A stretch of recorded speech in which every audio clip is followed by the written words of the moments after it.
Welcome back to Spitballin Cards. In today's live stream, we're looking at Fanatics Auctions, and we are going to just talk about the stuff we think is cool. So far, it's just us four. We are going to have Jeff joining later tonight, and one of us will hop off most likely. We do have a special guest that everybody loves. We have Buttons here as well. So that's always exciting. We should get Jelly in the studio. Chris, where's Jelly? Jelly is hard to hold. She's like 10 months old now, and she is wriggly and does not want to be held, does not want to sit still. So the last thing Jelly wants in-laws right now. The last thing Jelly wants is to sit on your lap, I bet. She wants to play tug of war or something. Yes. Okay, that's our quota of dog conversations for the episode. So let's talk about baseball cards. Phil, how are you, man? Doing great, man. I was looking at Connor Griffin, so he's got a few cards at this auction tonight. I guess we should dive right in, right? And I wanted to see, because people have been freaking out about his market, and a lot of people have been FOMOing in, people in the Discord asking about him, and is it a good time to buy? Is it too late? And I just saw that his number to 499 Bowman First Auto Refractor and a PSA 10 is selling for $4,000. And we're not talking about like one rogue outlier comp. We're talking about multiple comps. Like that's the market. So we're talking, usually top prospects will peak out towards the end of January when the Baseball America list is updated. But factor in that Connor Griffin's actually having a really good start to his spring and maybe has more power than what a lot of people thought. His stuff is up 50% since the end of January. And like, so Sports Card CEO podcast, they talk about the idea of price familiarity. And I've recognized this as well. Usually the top prospect heading into the year, his first Bowman Chrome Auto out of 499, like the market's usually at around 2,500 and then get that final bump.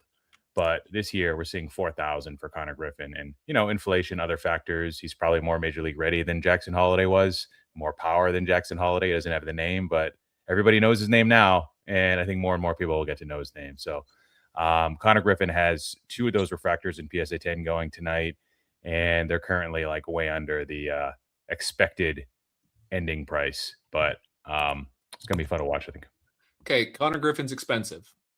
What does he have to do to actually maintain value through the end of this year? Because how many people do you know that are PSA 10s and refractors going for $4,000 plus right now? There's not many. Like, what can he do? Is there anything? He has to do more than win the Rookie of the Year. So right now he's a Rookie of the Year favorite. He's like around plus 300 depending on the site, which means like 3-1 odds. I wouldn't say he has to win MVP. Those are really long odds, by the way. You can get that at like 120 to 1. I don't know if the walks and strikeouts, which didn't kill him in the minor leagues, I just don't know if that's going to translate too well for him over the big leagues in his first stint. But yeah, he needs to. I'll just say this: if I need a Connor Griffin card and I don't have any, I'm waiting till May. My strategy is May or being okay that I missed the boat. Maybe June. Like you have to bank on a slow start. Just focus on something else, guys. Like try to get your mind off Connor Griffin if you don't already have his cards, is what I'd say. There's a really good chance that he does not play well. That's just the way baseball works. And then he'll play great in his career, obviously. But there's a real chance he's not good in April or May, and great opportunity. Chris, you were saying something before I cut you off. I was going to say, who's the last teenager to make an opening day roster? Like, this guy's 19, right? It's been years. Like, it's been a while. Like Soto came up at 19, but he didn't start the year. So I don't. Yeah, I'll be a Pirate. Do we think that Connor Griffin with Paul Skenes can actually be something for the Pirates? Their offense was so bad that if Griffin can give them anything, it's a huge deal. Yeah. I mean, I'm looking up back by the All-Star break. Yeah, that's true. I'm looking up your trivia question right now, by the way, Chris. Emophobic says he thinks it was Adrian Beltre. I don't know, but there aren't. I mean, it does not happen very often. And like Phil said, he's launched some bombs in spring training. But plus, they got Bubba Chandler. Yep, they do have Bubba Chandler. Who's supposed to be good. Didn't do too well. He was real streaky, hit or miss last year. Yeah, Ty, you'd like to. Spencer Travis here, 4821 says Kevin McGonigal's better. McGonigal's legit. Both of them. I think Griffin and McGonigal are both the real deal, to be honest. You know what's funny about doing this conversation? I remember having these conversations about Witt and Julio. I also remember having them about Acuna. It's just funny how like there's just this cycle. and all the players like that are Connor Griffin just kind of fade, and then the next guy comes, and that's what we're excited about. So I guess what I'm getting at is don't get too caught up in the hype, because next year there'll be number one prospect that everyone says is a can't miss as well. Maybe his name will be Greg Jeffries. And Bobby Witt's refractor auto PSA 10 is up a decent amount over the last couple of months. And most recent sale is $3,840. Jeez, he's gonna pay. So he's below Griffin's last sale. That's fantastic. That's just amazing. But Skenes is still at 6K. So that's Skenes is at 6K. The Skenes had a 6K sale supposedly recently. I don't know. Wow. Yeah, he went. It's weird. He went 5,000, 3,500, and 6K. Assuming that was a legit sale. So, yeah. Hold on. What does Skenes have in this? What's the best Skenes card in this auction? That's a good question. I always do come in here and actually look at some of these guys like Skenes, no matter what, even if I'm not looking for their cards. All right, here I can just hop over here. Who's driving right now? It's my screen is being shared, Okay, so yeah, gotcha. basically. Bobby Witt. Sorry, I was going to say Bobby Witt does have a refractor 10 going off on eBay in 40 minutes. It's already at 3,700, but it is an auto 10. But that doesn't matter. All of Witt's signatures are good from that set. So being able to see what that one does, like Griffin should push up Witt. Griffin should push up Witt, because come on, anybody in their right mind would have ever wrote Witt like 1-for-1. I don't think that's the case, Phil. I think people are irrational and are buying just because Jeff Passan tweeted about how good he is. It should push up Witt, but I think this is a small blip for Griffin potentially. True. For the record, I think Griffin's going to be good. He projects to be an elite shortstop defensively, and he's fast. He has speed. It's one of his greatest tools. So the dude, like, even if he doesn't have the batting average, he's going to contribute in a lot of different ways to be really effective, I think, as soon as he gets the call. Okay. Let's assume for a minute that he starts opening day for the Pirates. When is it too soon to suggest the Pirates should trade him because they can't afford to extend him? Probably before the next CBA. All right, so within 5-6 months? The Pirates should just trade all three of these guys for prospects. Right? Yeah, they're playing for 2031. Who knows? If they trade all these guys, they might get a player as good as Paul Skenes and Connor Griffin. Yeah, there you go. I like what you're thinking. Are you guys watching anything in this auction? Anything that's catching your eye besides Connor Griffin? There's a Mother's Day pink BGS 9.5 Acuna. Yeah, there is. Oh, cool. Yeah, I got a lot of stuff in my watch list. I just wanted to show this Paul Skenes because even though I think this is probably the worst gilded design that they use, this card is still very cool, and it looks a little bit different than most of the Skenes rookie autos out there. Okay. Can I steal the screen? I want to ask you. I like that Paul Skenes. I do like the auto placement kind of faded into the legs and how they did put the image on that card. It looks nice. Agreed. Would you rather have that gilded or this definitive PSA 10 game used jersey auto? I'd rather a pant leg if I'm being honest, but that's tough. Probably the definitive. I'd probably take the definitive. This is a pretty cool card. It's kind of a sleeper card to me, honestly. Definitive in general, they're numbered to 50, so it's different than Dynasty, where it's like one image, all numbered to 50, and there's not like 10 images, and it's an action image. Like I think there's some gas to the definitive, honestly. Yeah, that's definitely a more pleasing card for sure. I want to highlight a couple of comments real quick, in case you guys did not see them. Royally Cheese saying coming back to the hobby when Kellenic was a can't miss prospect. That really helped him avoid the prospect game. Jeff would say the same thing. Hold on. I'm not going to. What is this? Maligator Baseball says for pitchers, just make sure I don't buy them. I currently don't own any of those guys or either of those guys. So that definitely helps. And Goobastank here answered the question for us. Melot, Bob Feller, Jamie Fon. I don't think Juan Soto started opening day though. Unless he debuted at 18 and then started at 19. I don't think he did either. I don't think he did. He came up in the summertime. Yeah, he missed series 2. He came up. What's his debut? Like May 28th, late May. I don't think Bryce Harper did either, as well. Hold on. Griffey probably did. It might have been Griffey. Yeah, I think Griffey did start opening day. Soto played 116 games in 2018, so I doubt he made the opening day roster unless he was injured. Yeah, Harper played 139 in 2012. I bet they just waited. They thought it was like a week or whatever to try and avoid the super. Yeah. They wanted that extra year of control. Yeah. Harper debuted April 28th. Okay. Soto debuted May 20th. And he was still an update that year. Shows how much we've changed, because now if the player doesn't debut before May, it feels like they don't even make update nowadays. Right? All right, hold on. Where are we? Oh, I took the wrong thing. Okay, so you want me to share my screen? We can talk about some other cards on auction that I think are cool. Sure. Yeah. I have that newest Met queued up when Scott's done. Oh, you can go first, Chris, if you're ready. Oh, okay. All right. Yeah. So the Mets' big splash. I'm very curious how Bichette is going to play and what his market is going to be like if he plays well. Because he's going to have so many. He might be the guy who has the most at bats with a runner on base this season. Yeah, not kidding.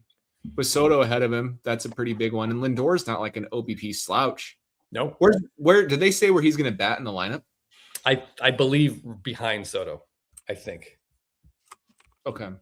But if you're a Mets fan and I'm wrong, please point it out in the comments. Bichette had a nice comeback year last year. 18 home runs, 300 plus average, close to 100 runs. He's a solid hitter for sure. And Phil, he missed 5 weeks with that knee injury on the slide, like a fluke thing. It wasn't like a muscle pull or something. Yeah. This card's a difficult one for me to like. It's interesting. There's 3 Mets or former Mets that have an orange monochromato that's going off tonight in this auction. Ronnie Mauricio, his is a PSA 10 at like $400 orange, right? True orange. And that recently sold for like $800 last August. And he might actually have, oh wait, no, because he doesn't have a chance to play anymore because of Bichette. But and then there's Pete Alonso as an orange in this auction too, from the same set as this 2016 Bowman draft. Pete Alonso's interesting to me. Do we think Pete Alonso has a chance at the Hall of Fame? Sure. Yeah. 500 home runs, right? That's what it feels like to me. Yeah. Yep. He's been a good hitter for a long time. And like inexplicably disrespected by the Mets front office. Like I just don't understand it. The fans love by him. everyone. Yeah. Their Just all-time universal. home run leader, and they don't even offer him anything. Are you kidding me? It's so weird. I've never seen a team with a good player not want that player more, except possibly in Boston last year. Yeah. Pete had one of his best years of his career. I mean, he's had a great career. He really has. Yeah. He averages 42 home runs a season. He has a 135 OPS plus. I don't get it. I don't get that. I don't get it all. I think he seemed to hit really well against the Braves, so I'm not too upset that he's gone. The power of recency bias. His orange is half the price right now at $925. Yeah. It's a BDS9, but I mean, nice signature. And I think I'd say Alonso has more fans still at this point, but I don't know if that's actually true. I would think he does. I think all Mets fans like Pete. They know that it's not his fault he left. Yeah, they must like him. I can just imagine. I remember my favorite Pete Alonso moment was in the home run derby one year where he smoked a line drive and it nailed the kid like in the face, and it just shows Pete just dancing. Like it's like the kid in the outfield on the ground and Pete just dancing. I love the fact I know some people hated him for liking the home run derby and getting fired up about it, but like, isn't that what we as fans want? We want players to like care about stuff. He loved the home run derby and he was fun to watch in it. Yeah. It's a weird thing to get angry about. There's plenty of other things we can get angry about. Dude, people get mad at everything. I hate it. I got a question for you guys. Is there such a thing as like, I don't know how to describe it, like a color match that gets better because a guy's on a different team? Like, so this is like an orange, which sort of matches the Mets, but now he's an Oriole and it matches like even better. Ask Ohtani. His blues are worth more on the Angels. That's true. That's true. Dodger blue. People do pay more for him. So I think so. Even though only if it's Ohtani. Tyson, no, definitively down there. I don't know. That's interesting. What about Mookie Betts' blues? Ooh. The hard part is that they worth a lot because they're blue Bowman autographs. Color match is about the aesthetic of the card, not like That's true. That's a good point, Ty. it's like you can have like orange Tigers cards, but it's like they're City Connect or whatever, like jerseys, and it's like, doesn't Yeah, it like doesn't really work. match. All right, that's fair. Thanks for throwing some cold water on that one for me. Yeah, Ty's just down there screaming no at us. No. So is there anything that you guys are watching in this auction? I'm watching a few cards. I'm not going to tell you what I'm watching, all 227 of you, because that's a secret. But anything you guys are looking to buy tonight? I'm still like scrolling through everything, to be honest. Should we talk about the best patch in the auction? Sure. And how it's unfortunately on a card for a player that I don't think any of us really want to collect. Oh, What you're talking about. Yeah. Yeah. That's like the coolest card, but it's just Gleyber Torres, so it's not that cool. It's pretty sick, man. That's a sick card, though. These 18 Dynasty cards in person, man, the shine. And sometimes they have the black strip on the top. Sometimes it's on the bottom. It hits better on top like this. I picked up a Judge recently that kind of looks like this. I mean, these cards are sick. So this is a rookie card. So somebody should want this, right? Gleyber was great for the Tigers last year. Maybe Ty needs this. All right. That's pretty nasty. All right. Without looking, can any of the three of you tell me what team he is currently on? Right Gleyber? now? Yeah. I know Tigers. Okay. All right. I just said that. Well, you said last year. I didn't like, yeah. No, he's back. They brought him back. Yeah, he's back. I was curious because I looked it up when I saw this card because I wasn't sure if he resigned. I think he accepted the qualifying offer. I'm not mistaken. Yeah. Chasing majors, you got it. Shows up, answers a trivia question right away. Okay, what do you guys think of this card? I'm going to steal the screen from you. I'm not going to do an infinity loop this time like last time. Okay, entire screen. What do you think of Mr. Cal Raleigh? This is like a sneak peek heading into this next year. But what do you think of Cal Raleigh? You know what I think of Cal Raleigh. This card, he only has 3 Dynasty images. I really like this card. Yeah. Yeah, there's a cockiness on his face here that I like. I don't generally like the sort of posed Dynasty looks, but there's like an arrogance there that's pretty badass. There's like a secret arrogance though. It looks more to me like he's just like, hey, what's up? I'm the big dumper. I run commercials for trash service, and he's like, I'm going to be a perennial top 5 player. Just wait a few years. Yeah, and, he's got to grow into his pants. Kind of looks like Billy Butler. Billy Butler, good defender. Yeah, and hit 60 home runs. I do like that Cal Raleigh card. I think that's cool. I just don't know how to value Cal Raleigh at this point. Like, can he do it again? If he does it again, everything right now is a pretty good buy.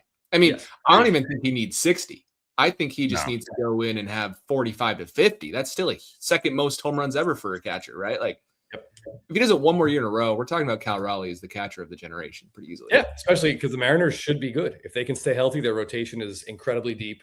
They should have a playoff run in them again. We got a question from our good buddy, the Hobby with Cage here, and I'm wondering if anyone can answer this without cheating. So Gleyber, yeah. He finished third in Gleyber. the Rookie of the Year. Gleyber? Damn it. Gleyber. And Ohtani won. Who finished? Miguel Andujar. Miguel Next Andujar. one. Yeah.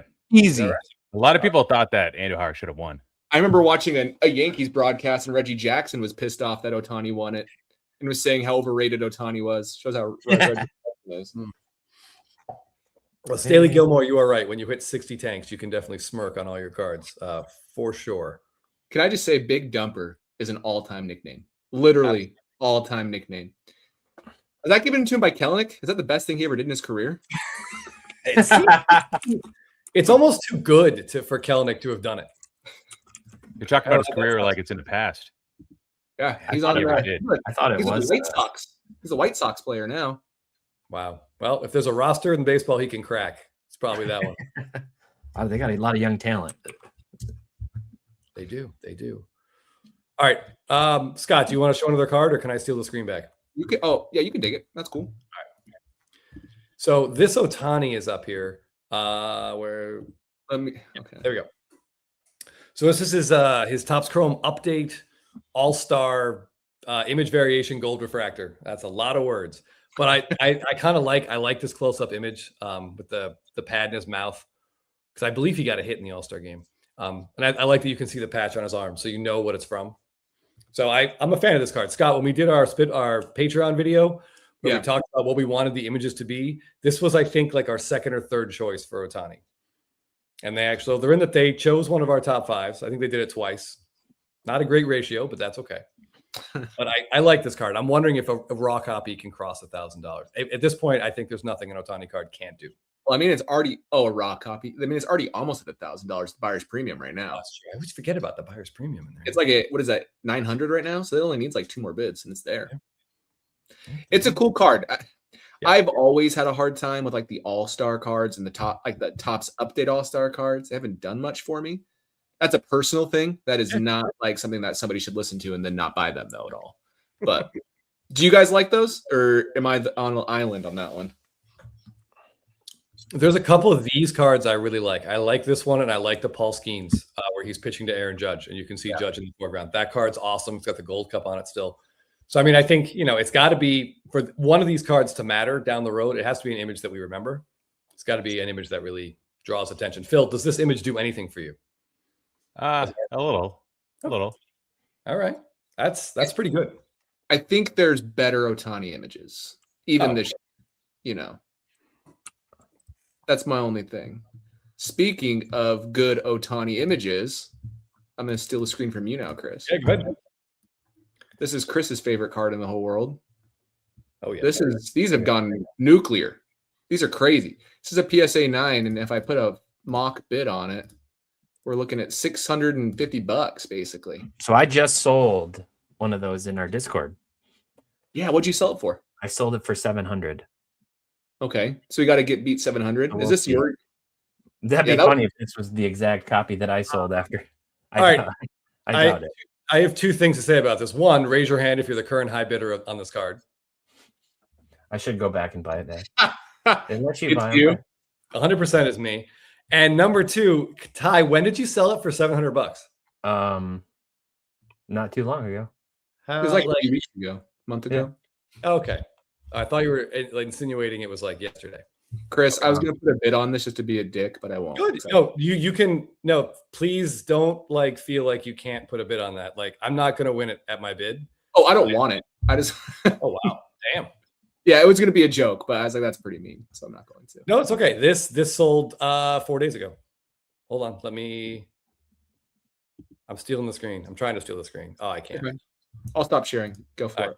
Go ahead. This sold 4 days ago. What? Is that a 9? Yep. Oh my gosh. Sorry. Yikes. I'll follow this one to see what it does, because I can't get enough of it, but I don't expect to win it with my current bid, but we'll see what it does in extended. So there's a certain number of probably eye-popping Ohtani non-rookie insert auctions going off right now. Ooh. And for me, I was just going through the list of just like most expensive cards. Right now, Ohtani, I think, has 5 of the top 7 most expensive cards tonight so far. Number 1 is actually Michael Jordan. So at some point, we should focus on that. For baseball, I'm talking. I sorted it based on baseball, most expensive. Wait, what's the Jordan card? What was that? That 91 Upper Deck? No, it's like a 2000 limited auto. Is it 2000? No. Yeah, 2000 SP top prospects out of 45. And it's got a piece of a game used something base, looks like. Sick. How do you guys feel about the game used base cards? I can't, kind of a tangent, but no, bad, I think. That's cool. Do you guys like the game used base cards? Yeah, I do. Because they switch them every 3 innings. So I have like the concern that you're not getting the actual important base from when the thing happened. I would say generally I don't like base cards because all the ones I see are in Topps now. So I won't have it. But like a pack pulled base card from a cool game where a player probably touched the base, that's pretty cool. So something like this, I like. I think we need to have a conversation about Topps Now, Chris. I think there's like an alternative universe where you're like the biggest Topps Now collector because they have the best imagery. We got to figure out why we hate it so much. We got to talk about it this week. Yeah, because it's not in packs. But yeah, we can do a video on it. I just don't. Yeah, we'll talk about that at a separate time. Card stock's too thin, kind of annoying. This doesn't feel like a real card. I'm starting to come around on them a little bit because they do have such good images compared to the modern stuff that we have now. Yeah. By the way, we were talking about base. Oh, what's that, Ty? I wouldn't. I don't really like Jordan baseball cards. I would rather buy Jordan basketball cards. Hot take. What'd you say? Phil said hot take. That's a bat relic, by the way, not a base. That's a bat relic. Yeah, I know. I corrected it. So did Cage. Oh. Yeah, it was hard to tell, and I'm an idiot.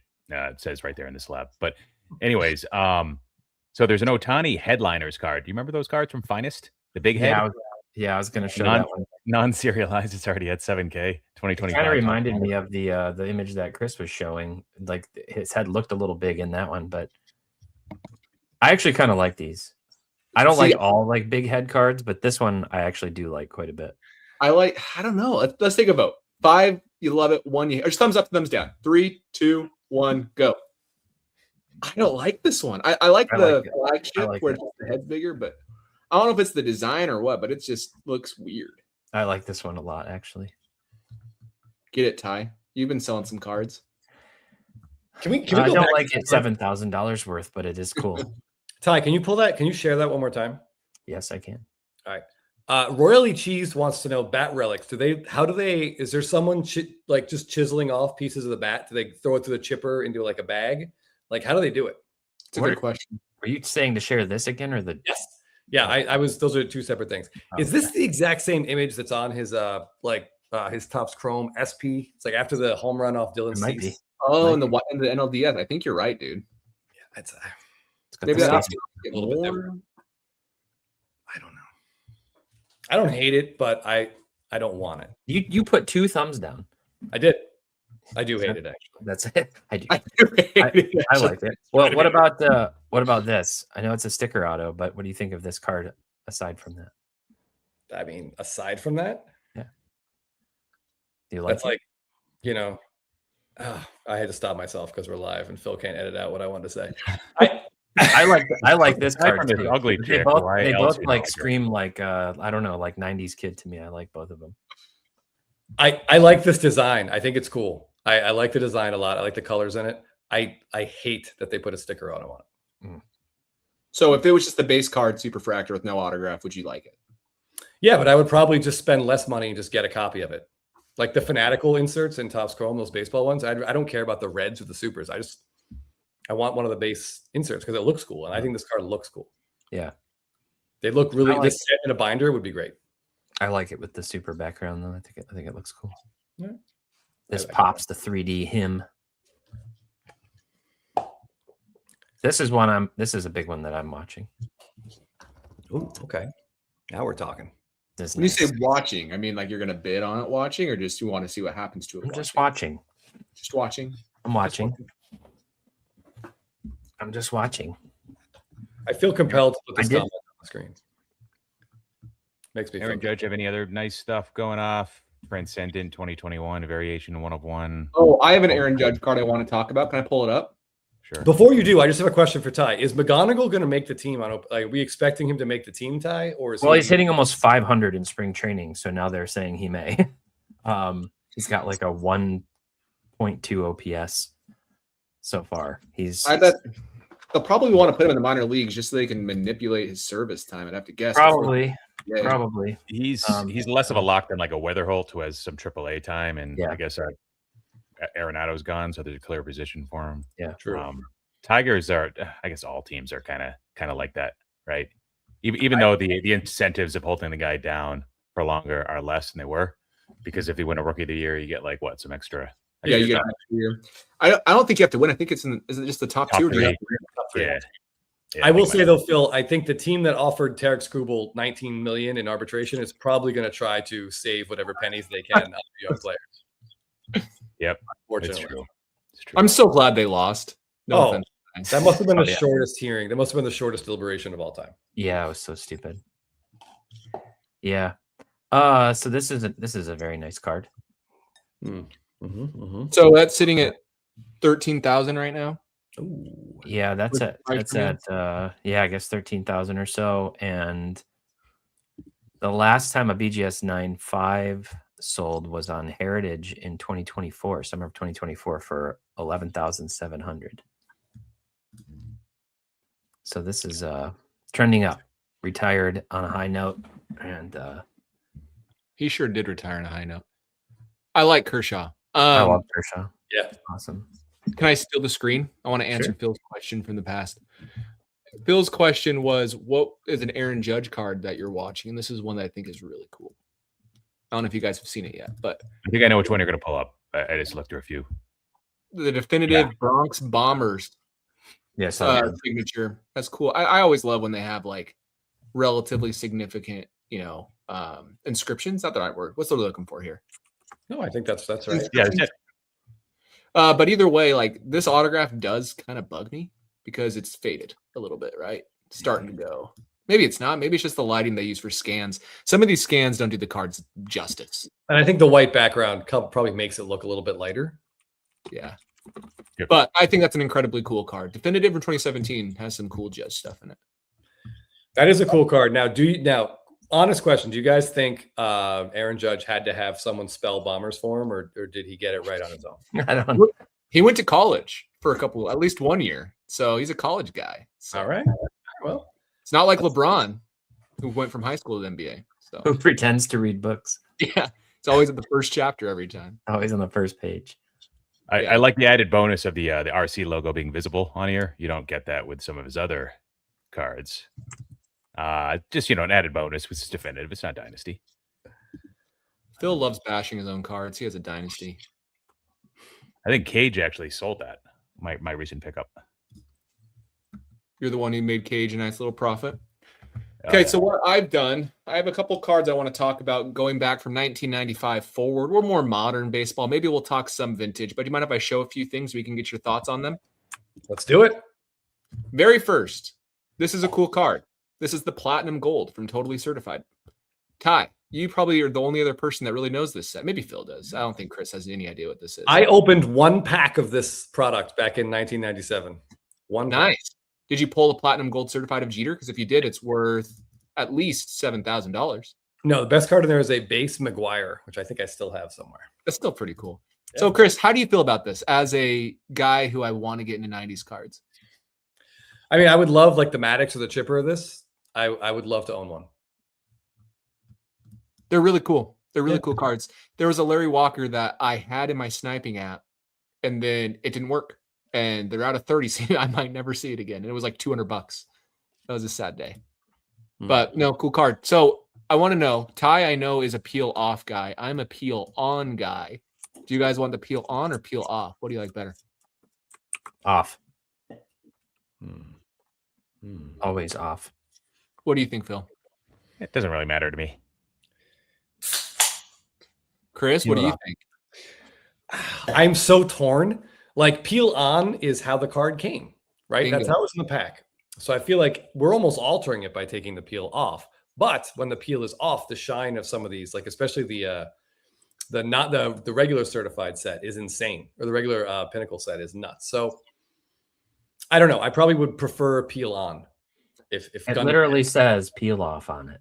It says peel off. You're not altering anything. You're. It's no different than removing it from the sealed pack that it came in. It's meant to be free of that peel. You could argue that the card came inside of a pack originally too, so it should just stay in the pack. Okay, 1981 Topps hockey cards, Ty, had a little puck in the corner. Here we go. With black kind of like wax on it, and you had to scrape off the wax to see the player's name. Now, though that destroys the grade. Like if the Gretzky without the stuff scraped off is worth significantly more. That's a red herring. Is keeping the peel on kind of like buying a TV and keeping the energy efficiency sticker on? It's like keeping the sticker on your hat when you buy your hat at Lids, you know. I like the peel on because it appeals to both groups. The peel on guys like it. Doesn't. And the guys like Ty are like, I'll just peel it off. There you go. So it appeals to both groups. You can't put it back on. No. Right? You can only take it off. It's meant to be taken off. Take it off. Passionate about it. You're strangely passionate about this, Ty. Yeah, I don't like it. But I do like this set, and I do. If you're a Yankee fan, this is a very cool 90s Jeter card to go after. Like I said, I've seen a Maddox base card. It looks cool. I would love to pick up a Maddox out of this set at some point. Look how cool this is. How they have all the stats this way. That's so unique. I also love how they have good imagery on the back of the card. Nowadays, we have a hard time getting good imagery on the front of the card. So who was number 31 for the Yankees in 1997? That's a question that I don't know. I was 2 years old. I'm just curious if someone in the comments can answer it. I have a guess. I think I know who that is, but I'm not 100% sure. Might be better. LKS said the comments are blocking me. It might be better that way. Yeah, I think it looks to me like a member of the 40-40 club, but I'm not 100% sure on numbers. So what year was it? What that card? 97. So probably you're saying Soriano. Yeah, that's what I'm thinking. Tim Raines. Okay, well, there you go. Still really good. Actually, in the comments, emophobic. Rock Reigns. Yeah, man, nailed it. Okay, next card. I love this set. So 1998 Bowman Chrome, I think is a beautiful set. This is like the first gold refractor, you could say. It's not a refractory schlook, but it's numbered to 50.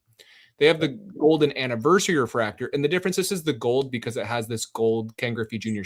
Script over here. This is typically black, but they make it gold for this parallel. But they also have the golden anniversary refractor out of 5, which we just saw of Griffey go for like 30 grand, I think is what it just happened like a month or two ago. So this one's pretty cool out of 50. What do you guys think of this card? Is it enough of a difference for you with that gold signature to make you like it or no? What's the pop on this? Can't be high. I mean, they should probably have it on there. Close the picture. You got it. If I'm paying for a gold out of 50, I want it to be clearly gold. 1 of 3. This one's not clearly gold. I want it to be laced in fake gold across the entire front of the card. I want it to be very distinct. I don't want like to have to explain this to people, which is what I'd probably be doing. Like this card? Yeah. Well, that's probably a little too much, but yeah. That's 2 gold. 2 gold. You need a little bit of gold. You don't want to be too. You got it. Yeah. Like maybe just the lettering, Phil. No, I'm kidding. No, I'm just kidding. No, this is great. This is great.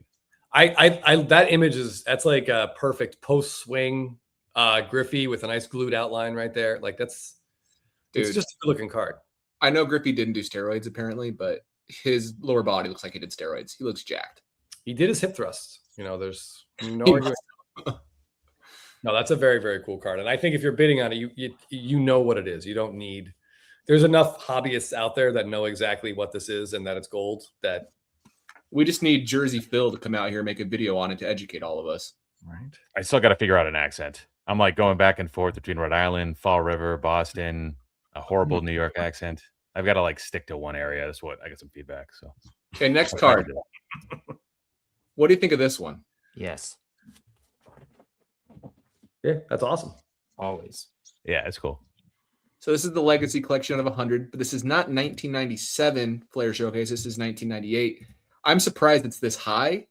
Maybe I'm out of touch on what Griffey showcases Legacy Collections do, but I would expect it for 97, but 98 seems pretty steep. All that 90s baseball stuff is starting to take off. Yeah. All of them. Row 2s are out of 100. Is that right? They're out of 100. They're all out of 100. And then you have the Masterpiece 101s. Yeah. I mean, that's a very, very cool card. Scott's gone. Unrelated to that, I just want to say real quick in the comments here, Tom Armstrong talking about gemming a very cool Mookie Betts card, mostly for me. So congratulations, Tom. I look forward to seeing that. I think the pop on that is like 6. So maybe you're going to make it 7. All right. That's all. Are 90s cards in like a 4-year bull market, 4 to 5 year bull market? Like Modern had its day, right? And then 90s cards had its day. And then 90s cards had like another bull market. 90s cards really haven't slowed down, where like a lot of vintage stuff is, some of it's like only up 20% over the last 3 or 4 years. I was looking at that's the help of numbered cards that really helps that. Right. And Kurt's card care and all that stuff and grading inconsistencies. And a vintage will have its day again, like true vintage pre 1980. But yeah, 90s baseball. Jeez, what a heater. All right, next card. Okay. I love this set. These are the Star Rubies. This is technically a 2000s card. We have the 1998 Star Rubies, which is out of 50, which is like the really expensive set. But I think this set does a pretty good job too. So they make the whole background kind of like a Pokemon card holographic. This is numbered to 50 as well, I believe. Yeah. Mm-hmm. What do you think of this one, Chris? I asked Chris first because Chris doesn't know this stuff as much. I don't. No, this is not my wheelhouse at all. What is the set? Is it this is Skybox? Mm-hmm. Yeah, I don't know. I would have a hard time with something like this. It does look cool. I have seen one of these in person. Someone at one of the West Coast card shows, not this one, but the one before, like showed me one in person. It is, they look fantastic. Like they really, really do. But I don't know. I do think Frank Thomas is grossly undervalued for how good he was and how thick he was and still is. He's the one doing all those eugenics commercials, right? Trying to make me my testosterone pills at 30. Yeah. Cool. All right. I like this card. What do you think, Ty? I know you're a big fan of these. Yeah, I love the rubies. This isn't my favorite ones in basketball are like the peacock background ones. That's what people usually refer to them, the 98s. But these are this is a sick card. I love any of the rubies. In regards to my outfit change, I'm sitting behind 2 umbrella lights and my jacket holding buttons, and I feel like a hot dog at a gas station. It's so hot in here. Okay. Phil, you're the last one not to comment about this. What do you think of this card? I don't care. But there was a comment in the chat about Connor Griffin. A lot of people have been asking about him. They must have come in like 20 minutes after we started. Okay. Connor Griffin has stuff from 2025 Bowman that's not first. His first is in 2024 Bowman draft. So his like base firsts are going nuts. Base first non-autos. His non-first autos, which is what he's talking about here, Adam's talking about here. These are going nuts. It's just it's cool to see, but be careful, guys. Be careful. I think we made it clear that all of us would wait until when, May or June, or until he's slowing down before we bought. Yeah, I mean it's tough because you're just feeling the hype. You put on the MLB Network, and usually it's Ohtani highlights come first, but now it's like Connor Griffin highlights. We're actually seeing Pirates highlights. Well, speaking of hype, or maybe a lack thereof, when we're talking about the Connor Griffin at $4,000 for his refractor PSA 10, and Made's third on the MLB Top 100, and this is at 1,700. It's a 9 with a 10 auto. What do you guys think of this card? What do you think of Jeff's not here, our resident Brewers fan, to give us the real breakdown? But and I wish his auto were a little more dynamic. But what do you think? What do you think of Jesus Made? Any opinions? Yeah, I mean, generally early March is a horrible time to buy top prospects, but I mean, there's a huge gap, it seems, between Griffin and everybody else. Yeah. And maybe that's deserved, to be honest, but yeah, I'd rather buy this Made or Made than Griffin stuff right now, but I'm gonna hold out. And I think, let's give the Griffin people some credit here. We all the 4 of us, we missed the boat on him. We were late. And it would be hilarious if like Ohtani doesn't win MVP because like Griffin comes out of nowhere to win MVP. We've seen crazier things happen, right? I don't think it's going to happen. The odds are really long for a reason, but the team context, being on the Pirates, doesn't hurt you as much as it used to. And he's got 5 tools. So don't go crazy. Don't buy Griffin now, guys. But if you want to put some money on him, Rookie of the Year, futures bet, MVP, futures bet, maybe that's a smarter play right now. What is the odds right now for the future bet being Rookie of the Year? It's not great. It's like plus 300-ish. So he's the top guy. And so what does that mean? I don't know how betting odds work. I've never placed a bet. JJ Witherholt. So you risk 100 to win 300. Okay. So and then you get your initial money back too. So your 100 turns into 400 or 0. I think that's the way it works. And in MVP would be like you'd get over 100 times your money. But I mean, 19-year-olds, they don't just win MVP, do they? That can't happen, right? That can't. On the Pirates? Of all the people to end Ohtani's run, could it be 19 Central? I don't know. That would be pretty wild. His walk rate in the minors was like 7% last year, I think, something like that, maybe 8. So figure that translates to like closer to high 5s, and this is really going to hurt your WAR. So that's going to keep him down. And then the batting average, like, first cup of coffee, you're not going to hit close to 300, boy. Maybe he does. Maybe it just comes out, and we saw Acuna and Soto just dominate when they came out. Maybe he's at that like almost like the Acuna level. If that's the case, then he would be an MVP candidate maybe his first year, which is crazy. But and Acuna he also didn't start on opening day. He got called up like mid to late April, right? He didn't make the team. Then they called him up and they signed him to a deal. I think pretty shortly thereafter. Yeah. So who is Connor Griffin the biggest risk to in baseball? Probably Bobby Witt, right? Who In is the regards to biggest? card prices. Ohtani. I mean, any of these guys could take attention off anyone. Yeah, they really could. But not Ohtani as much as you have a lot of long-term holders. But yeah, any, like you said, Scott, like the young fellas, anyone that's not fully established. So Jackson Chourio, Jackson Merrill, Fernando Churio's a good one. Julio Chourio. Rodriguez. Yeah. Chourio seems like the guy that he could take a lot of the hype from. Because Churio's still got a little bit, but this is his third year. And he's had I wish Jeff could comment on this, but he's had a good little career so far, but I wouldn't say it's been great. No, right? he's so young. He's like 21 now. He's had 2 seasons. He's gone 2020 twice, and he's had a good postseason showing. But we already see people saying Juan Soto's overrated. And he's 26 with like 6 top 10 MVP finishes. Like we're so short-sighted and stupid. It's crazy. Yeah. So I mean, yeah, everyone's just in the shadow of Ohtani. Maybe a 19-year-old shortstop from Pittsburgh can get out of it. We'll see. What do you guys think of this? DeVries. He's 4 on the top 100 list. This doesn't really do much for me. Is that bad to say? Really? I think this card looks great. Prospects don't do as much for me as most people. That's like your newest position as of like 30 days ago. No. Prospects. I haven't played in baseball. I like Bowman chromatographs still, but I've never really been a prospector. I see what you're saying. You're just not a prospect guy. I mean, I think, again, when you look at the price differences on some of these cards, that's what I was just showing on Market Movers. I didn't have DeVries up here, but it's interesting. I feel like once you tip the $2,000 point on these refractors, it's just like pure hype. Just pure hype fueling sale after sale after sale. And I will play a little bit of devil's advocate to what Phil said about, like, don't buy Griffin now. You know, he's just going to go down. I mean, generally that's true. When you see a chart like this, that is almost certain. But like I said, the same thing about Paul Skenes, and Paul Skenes cards went up after his debut. They've gone up even more since then, and he's at 6,000 while this is at 4,000. So who the heck knows? It's kind of a weird there's a bit of a new era type dynamic going on with the top hyped prospects where there's just a lot of hot money flowing into them. Yeah. All right, I just real quick, Scott. We were talking about Frank Thomas. There's a card I just want to share, and then we can get back to the ultra modern. You missed 190s card, buddy. Oh, did I? Arguably my favorite 1990s Frank Thomas card, and the card that made me love this set in the first place.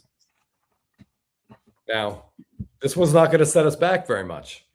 This debut of Stadium Club, and this was the card. It wasn't the Griffey at the time. It was this Frank Thomas. Like, that is just beautiful framing. Get the whole big guy on the card. I love this thing. The nostalgia on this card alone, like, just washes over me. And right now it's $6 plus what's buyer premium on this? $1? Phil, do the math for me.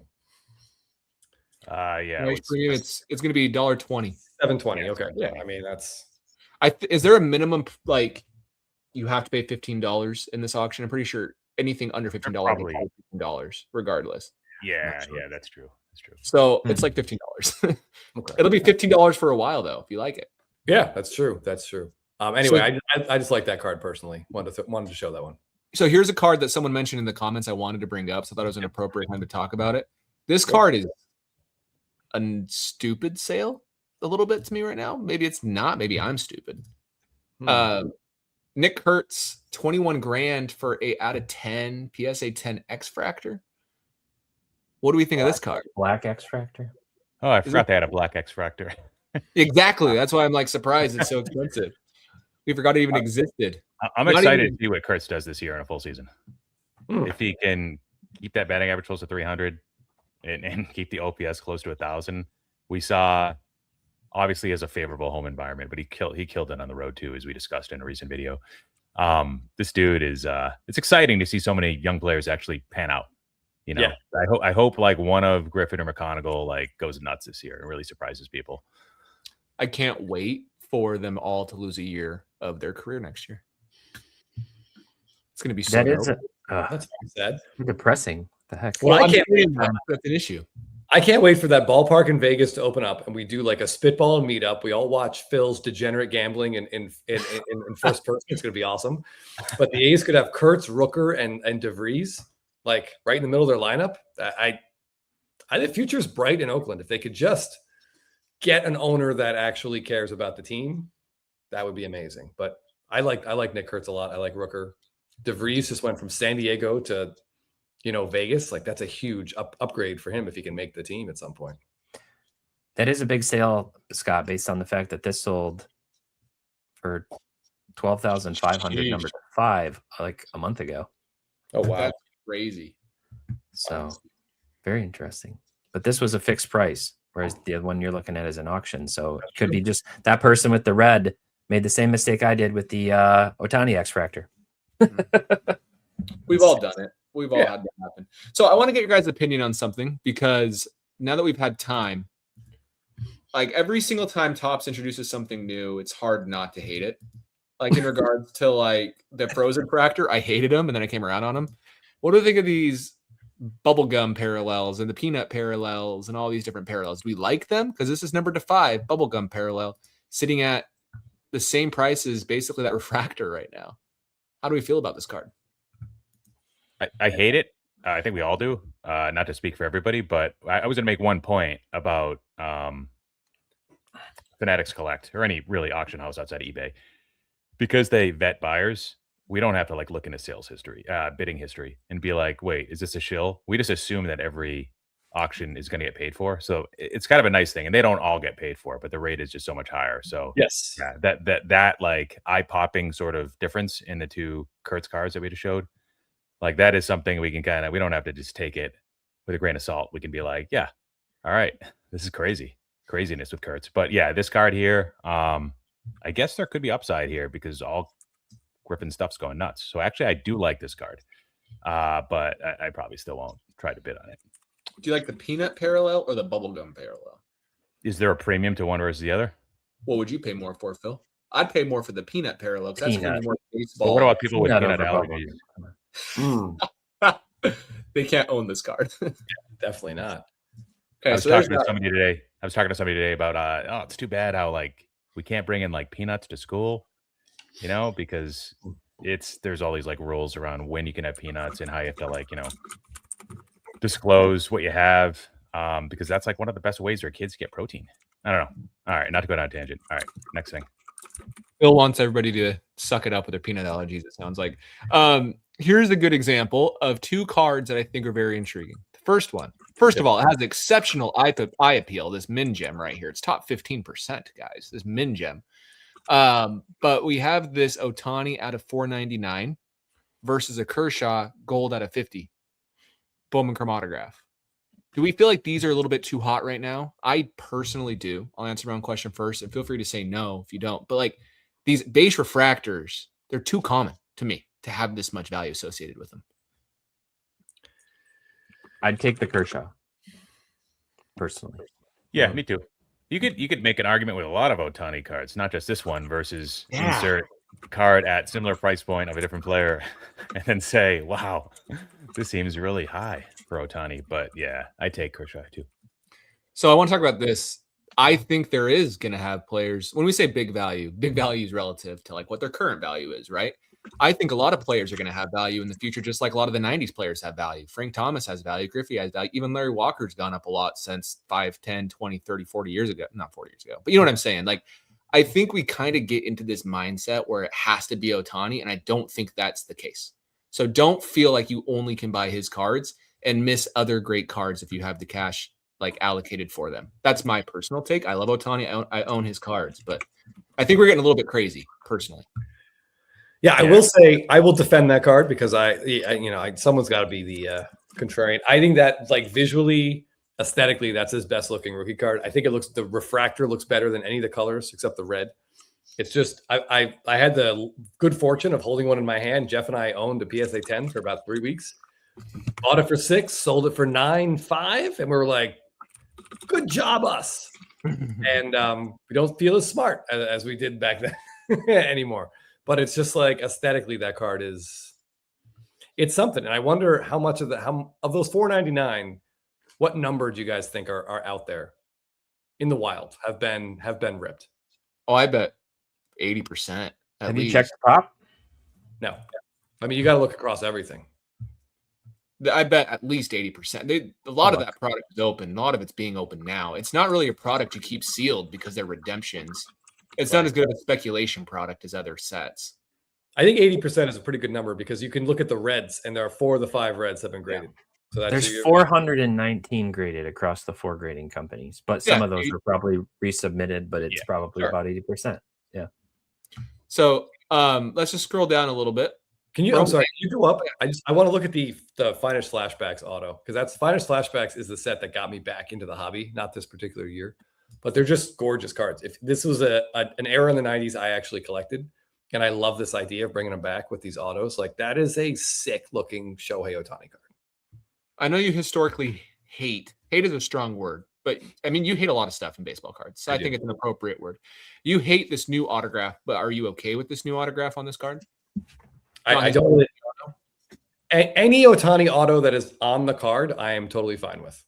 Okay. It's a cool card. I bet this thing looks amazing in hand. Based off of this image with the blues and the greens, I bet you this thing just shines like crazy. Yes. Yeah, they did such a good job with those Finest Flashback sets. I hope they make them again. I don't know if they ever will. That's a 10-10. 10-10. Good grade, too. What do you guys think of this set? This set in basketball has become like the iconic basketball Topps Chrome super short print, or SP if you want to call them that. But in baseball, they look quite different. Do we like Ultraviolet? How do you guys feel about this card? I think they're interesting.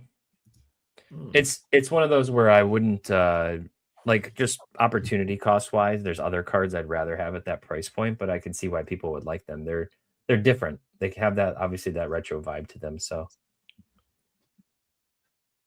I'm grabbing a computer charger, so I'm going to stop sharing for a second. I'll be right back. Yeah, good. All right, hold on. I'm going to take. I was going to say back to the Ohtani stuff. Yeah. So don't let the current market hysteria make you think that Ohtani is the only meaningful player and will continue to be so. There's always a new flavor of the month. Not saying that Ohtani's peaked or that he's a horrible buy right now. Well, although I'm not really buying his stuff right now. I at this point, I'm at the place where I have an irresponsibly high exposure to Ohtani versus other cards versus other assets. It's grown to a really high level where I'm going to be offloading some of the stuff, not everything, not the key card, not the biggest cards. But we went through this with Michael Jordan during the Last Dance. We went through this a year or two later with Tom Brady, where the market just went nuts and he was the only guy that mattered for like 2 to 3 months. This is temporary. I don't know when it ends, but it will. And there will be relevance for other players soon, both short-term, medium-term, and long-term, that have names that don't end with Ohtani. So don't want to take away anything from Ohtani, but all right. What do you got here, Chris? Ohtani? So this is his second year. We did on Spitballin, we did a video where we kind of drafted second-year cards for players, and this was one of my first picks for Ohtani. I love this card. There's a gold at a 50. I just think this 2 biggest Japanese stars to ever play in Major League Baseball, and you got them on one Chrome card. It's a variation. There aren't a ton of these. I don't even care that it's a 9. I would almost rather this be a 6, so it'll cost me less. But as an Ohtani, this is the kind of Ohtani card that I'm still very, very, very interested in. I love that card. Yeah. I saw there was a red floating around Instagram for a little while, and I think the super was up very, very briefly, somewhere, and I forget why I haven't seen it since. But this gold is great, and the Gold Cup is still on it too for those of us who grew up with that in the 90s and 80s. All right, so we are now hitting extended bidding in 7 seconds. I think it's time for us to pull up. Let me pull up my screen. We're just first Mookie Betts card, pink, PSA 7. If you guys are going anti-PSA and grading doesn't matter, and you're done paying for PSA 10, PSA 9, or even PSA 8 premiums, you can probably get a PSA 7 pink update rookie of Mookie Betts, number to 50 for under $1,000. Yeah. Only problem is the pink parallel Mookie Betts. And it's a Mookie Betts. I like Mookie Betts. I like it more than Phil. Do you? Oh. All right, real quick. We were talking about Finest Flashback sets, And I have to show this. This is like might be my favorite card in the auction. Oh, that's sick. Look how cool that Bo Jackson is. So He's in the good. on deck circle, just planning absolute destruction. Perfect spot for the auto. It says Intimidators. That's like, it couldn't be more perfect. That's great. I love this card. That's a That cool was a card. good one. Some of those Autograph in the armpit, can't beat it. those 2010s finest inserts and insert autographs are amazing. If you're not familiar with them from Finest, go check them out. They're some of the best cards made in that whole decade, honestly. All right, Pedro agrees with me, so I like that. Yeah, I think this. Sorry, I keep covering Teapot's face with comments. Sorry, buddy. But yeah, in terms of like non-active players, this is my favorite like non-active player card that I saw in this auction. All right, There's a card. There's a card I'm bidding on that I am not going to win, so I'm going to talk about it now. Okay, I'm going to stop sharing. Go ahead. I love this card. This is the On This Day Dynasty card. So these cards are cool. It features a game-worn jersey from a specific big moment.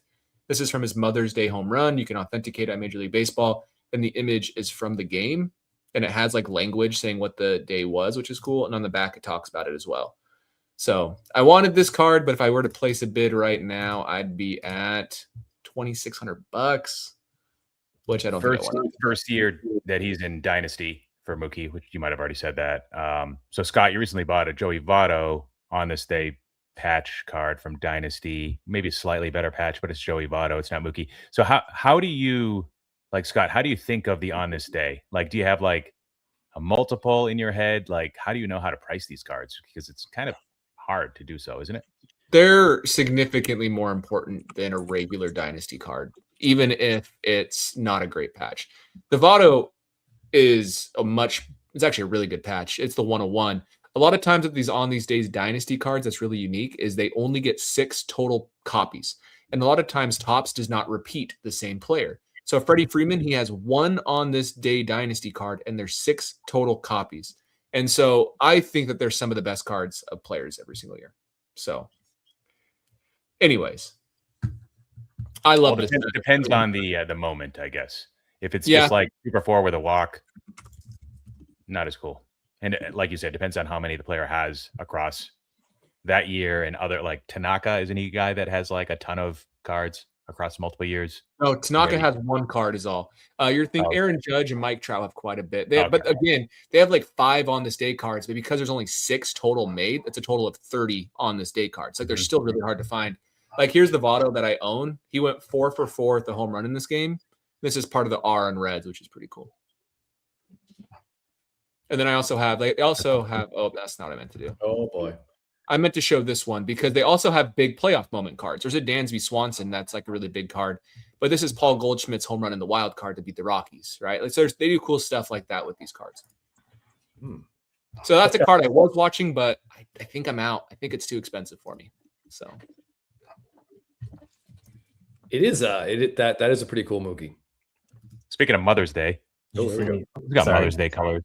You bought that, Bill? Oh yeah, I don't know. Go ahead. Pretty cool. Nice. I didn't realize you actually colors. Guardians. Some people would just buy the Indians patches for Jose Ramirez, but J-Ram didn't have Dynasty cards for the first 4 years he was in the league because he just wasn't that great to start. And now he's sitting at the same age, 1 month apart from Bryce Harper in the same WAR as Bryce Harper. So, do you guys see this one? I can see it. Wow, that's had a nice fall from grace, hasn't it? Well, as of right now, this would be a pretty good value, I think. So it's about $990 right now. Last few sales, I think, are at $1,100. But yeah, obviously, it's come down a lot over time, and I know I think all of us love this set. Place a bid, Ty. Do it. You won't.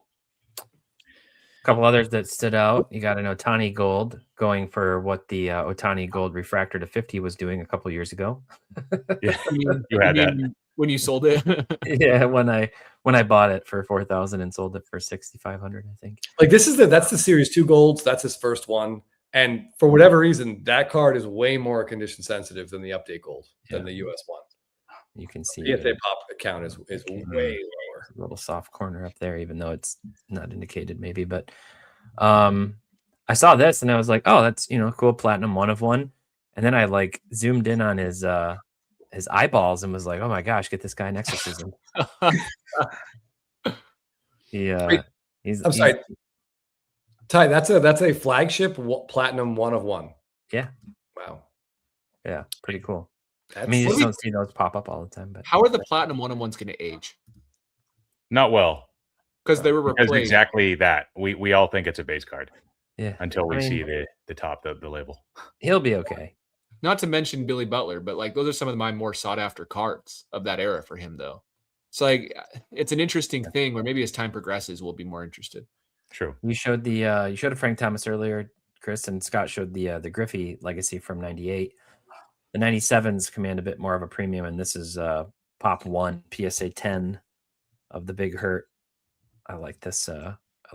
Interesting that in the 97, you kind of had the action image on the front, like, and the profile in the back, and then in 97 it's reversed, where you have sort of the headshot in the front and the action image in the back. But I do like this card. You're gonna pay the premium for the top grade on this. I would probably have the same response, Chris, to this, that I would go up. I would like a PSA 6 or something, but beautiful card. And then just some vintage worth highlighting. I know none of us are, I want to say none of us talk a lot about vintage on the show necessarily, but there is some pretty good, dare I say, eye appeal stuff vintage on here. This Cy Young is pretty good looking registration for an SGC2. And then this is this Nolan Ryan's a bit off center. It's a 5, but overall looks pretty good for a 5. If anybody's looking to add an iconic piece to their collection, I think this is a nice card. This Bob Feller also looks pretty good for a 3, but the one that jumped out at me, like kind of stopped me in my tracks, is this Sweet Caporal Cy Young T206. It's a 1.5. And the centering on this is pretty remarkable. Agreed. Registration's solid. You definitely got, some a little bit of corner fraying, but really what it is just like the back of the card. It's the print defect. Yeah. But I mean, take that away, take the, some of the issues away on the back. You see cards with paper loss. I used to have a dark cap Cy Young in an SGC 1 that just had paper loss on the back. This card looks absolutely stellar for a 1.5. So I know we've been talking a lot about eye appeal recently, and vintage is a whole different animal, and this one just looks amazing for a 1.5. I know you three are not the people I can have this conversation with, but I'd like to see that hairstyle come back. I'm being honest. I think Ty, you should buy that card and send it to 6 different grading companies. Ooh, yeah, that would be great. I'm going to send it to PSA 15 times in a row. All right, I want your guys' opinion on these 3 cards. Someone mentioned them in the comments. I've been waiting for a chance to talk about them. So we have 3 Bonds Tiffany's in this auction. 2 87 tops and then the 86 update. I could be wrong, but isn't the 87 tops is like the most printed of the Tiffany sets? Phil, I feel like you might be the guy that would know that. Well, more printed than 86, by a lot. Okay. And do you still have one of the 86 Bonds? Yeah, I do. I still have one. One of the few PSA 10s I have left. Oh wow. Yeah, I like those cards a lot. I feel like these Tiffany cards are very cool. There's like the nostalgia factor, plus these are actually rare that we never saw at that time, but actually were available. A PSA 10 of any 1987 Topps card, Tiffany or paper, just feels impossible. As someone who's handled a lot of it, I like it a lot. There is a Miggy auto from 2000 Bowman. Yeah, that's kind of my favorite. As a Tigers fan, anything Marlins rookie, I think. But you mean 2000 Topps, right, Phil? No, what is it? Oh, Topps traded. My bad. Yeah. Okay. What'd you say? I forgot if it was Bowman or Topps. Oh, I don't know why I even heard. I thought you said Topps traded. Yeah. Yeah, there we go. Look at that. Yep. Fresh faced and 60 pounds later. Right. Original teeth. What's cool about this is like how often it's actually him. How often is there a first ballot Hall of Famer? Like this is one of the 20 best hitters like in baseball history, and he has one like rookie auto. in one set. Like, this is, if anyone asks you what the best Miguel Cabrera card there is this. Like, that's it. Like, the conversation begins and ends with this card. I don't want to add those red X Fractors from 2004 are fine, but like, this is it. This is the card. And it's just cool that we have this. Like, it just doesn't happen very often. Yeah, that's right. The Bowman card was a different player. Kind of weird. 2001, the next year, yeah. To speak to your point, Chris, there's no parallels. So this is the card, which is pretty cool. Yeah. Whatever happened to Miggy? Why do we not care about him as much? 6 straight seasons of being terrible. Yeah. Yeah. Yeah, like look at the first from You just forget. up until 2016. Yep. He had a 155 OPS plus, 321 batting average, 446 home runs, and then he just fell off a cliff. Crazy how quickly he faded. He had a 94 OPS plus the last 1, 2, 3, 4, 5, 6, 7 years of his career, with only 65 home runs and negative 2.5 WAR in 7 years.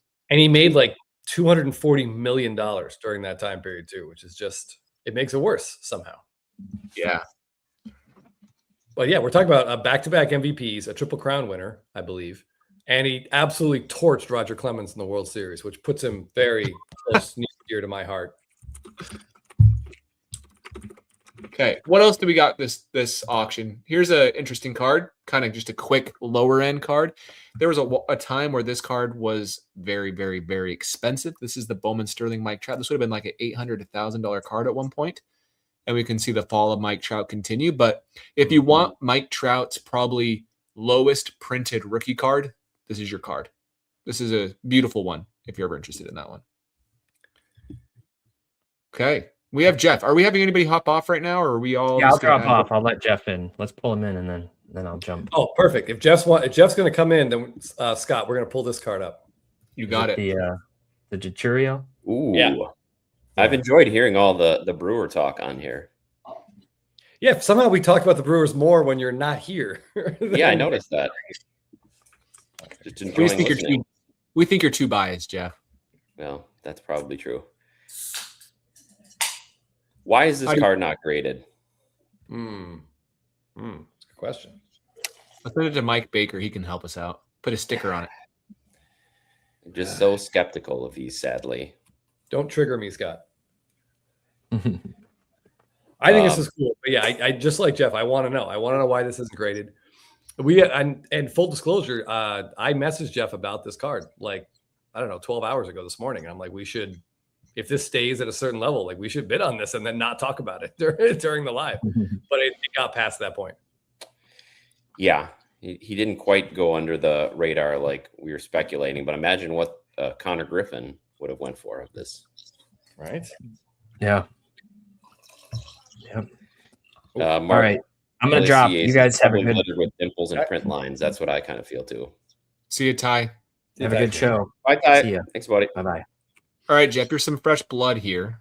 Mm-hmm. Is there any card that you want to talk about that you wish we had already spoken about? Yeah, let me go. I had saved a couple on my... On your watch list? Yes, on my watch list. I think there were a few we didn't get to yet. So... Yeah, I got a few left on mine, but you go first. Okay, no, go ahead, Chris. I'm pulling up my... All right, yeah, all right. I'll give you a few minutes to get to yours. What do we think about something like this? I threw a bid on it. I like it. It's a cool card. Mm-hmm. Yeah, I like gold refractors of Pujols still with the Cardinals. I think are very, very cool. There aren't as many as you would think that are actually numbered to 50 because that did not start as early as What was it? Topps Chrome, I think. Yeah, for Topps Chrome, it's like 2009. Bowman Chrome was a little earlier. Bowman Chrome's had the same numbering format for like since 2005, I think, for like Bowman Chrome, which is pretty cool. Yeah, but I like these. This particular Bowman Chrome set, like 9 and 10, they have really cool horizontal shots. Obviously, Poole's not known for his defense, but I like this card. I couldn't care less that it's an 8. Scott, I won't bid against you if you're the high bidder right now. Our 445 viewers will, though. Yeah, probably. I mean, it's cool. That's like a straight up. That's just a cool Albert Pujols card. Okay, I want to show you one other one once you're done. Sorry. Okay. Someone tell me about this card. I don't know that much about. I don't know anything about it. I like the way you signed on the white part. Right? 1999 pre-steroid Barry Bonds, or maybe just realizing, hey, look how thin those legs are. Yeah, what are these? What's McGuire? What are McGuire and Sosa up to? This is a pack pulled auto of Barry Bonds for $260. What are we missing here? There's probably early too. In this auction, there's another one that's actually numbered. That's an on-card auto from a different set. So this is just autoed after the fact, right? Or no? Oh no. This is you can see has right the there, certified auto issue on there. right here in the top left. Yeah, it's a nice one. Yeah, I was watching this one and I'm expecting the price to jump, and it isn't. Interesting. So not to be negative about Ohtani, but like this is the type of card where it's like, why are all these random Ohtani inserts from a bad set that don't look good going for $5,000 when cards like this exist? You know what I mean? Like that's why I'm saying like that's pretty cool. It's a good find, Chris. And plus we have original height and weight, for Barry Bonds on the back. If it listed hat size, then we could track it, over the 8 years that followed. But like this card is awesome. I just don't understand. Like I wanted to ask you guys about this one specifically because I wasn't in the hobby in 1999, and maybe you guys knew something about it. I don't know. No, I think it's just a straight up pack pulled auto. Yeah, that's what they're starting to introduce him. Yeah, out of tops, no less. Great image. So there's one that is dropped in the chat, the latest link, Scott. So it's another Bonds auto. If all right, I'll stop sharing. Chris is I can do it. Chris was the screen share there, though. Let me pull it up. Oh, this one's pretty cool too. Yeah, very different. Yeah, very different card. Upper deck. Oh yeah. What were your thoughts, Bill? Is this the full signature too, which you didn't get in the first one potentially? But yeah, I mean, this one's I love the hand serial numbering, but I like the pose in the first one. Like I know Chris is going to say the imagery was far better in the other picture, and I think I agree with that. But here you start to get the steroid feel a little bit more. A little thicker. You're getting about 15 pounds of additional lean mass added. Of course, it's a numbered card, and everybody's going for numbered cards these days. This one looks like an autograph card. I think that helps this card, while the other one looked like an aftermarket card. Like we were confused. And I think that also partially it. I like horizontal autos almost better. I know you guys do with Dynasty as well, but like it just feels like the auto can be bigger. And this one fills the space really, really nicely. I like this little Barry Bonds down here. That's cool. Yeah, little Bonds. Nice little cross earrings. Those are probably pretty expensive. Probably. Guessing that is more than I make a year. All right. What else do you want to talk about? All right, hold on. We talked about 90s before. Oh, I'm sorry, Jeff. I know you might have some stuff queued up, but there's another card out here that's similar to the Cabrera as being like, we can just look at it and say, oh, that's this player's best card. I love looking at this one. It is 92 Bowman is such a great 90s card. I know Scott doesn't love it, obviously, but like, look at what this dude is wearing. This is like what I would wear to my 8th grade dance. and also I would be standing by myself, but that's neither here nor there. But this is the greatest release picture in the history of baseball. And this is his like first ever card. It's absolutely phenomenal. And it's perfect 1990s. I just love looking. Every time it comes up, I feel like I should get one, and then I end up getting priced out. 625 doesn't feel too bad though right now. If we're going to show him, Chris, should we show the Marcelo Zuna Bowman Chrome auto that's also in this auction? Yeah, for sure. How is there an effect on Rivera's market with all that stuff going down? And by the way, is that just like alleged, or was he found guilty of all that stuff? Wow. I like that you asked me. Like I've got my ear to the grindstone on all these court cases. Of course. I have no idea. I have no idea. The accusations are pretty awful, but he's had some other weird stuff thrown at him, earlier. And I don't know if his collectors, if it matters to them. I typed in his name and clicked on the news, and there is nothing on him in the news recently. So that's a good sign. Sure. Yeah. I mean, hopefully what we heard wasn't true. But yeah, it's still this is just like a very cool card from a like bygone era, so to speak.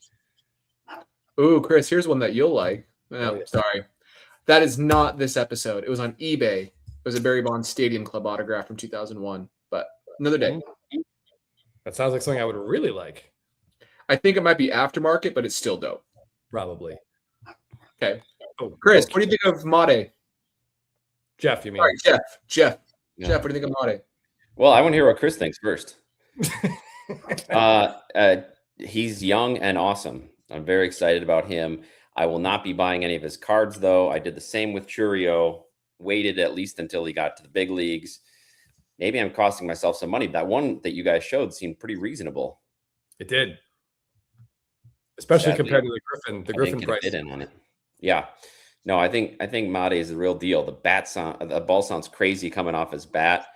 I posted one video on Instagram recently. It's reminiscent of the Acuna off the bat sound, just this missile. And he's not even that big, so he's still coming into his power. I like him. I think he's going to be big.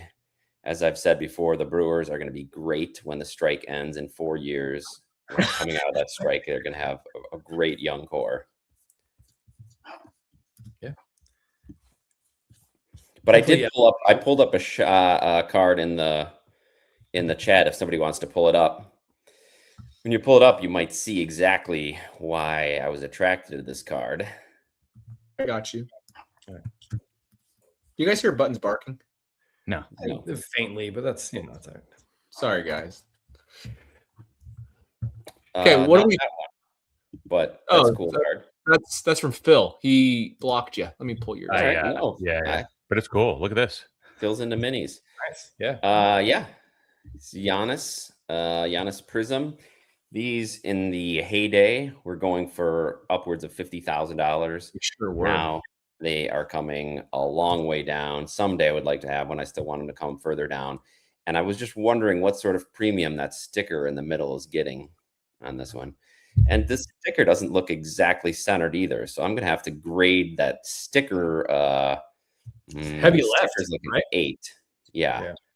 And it's a little off. So stickering. So when we do the official NBA sticker grading, I'm going to grade that like a sticker placement an 8.5 maybe.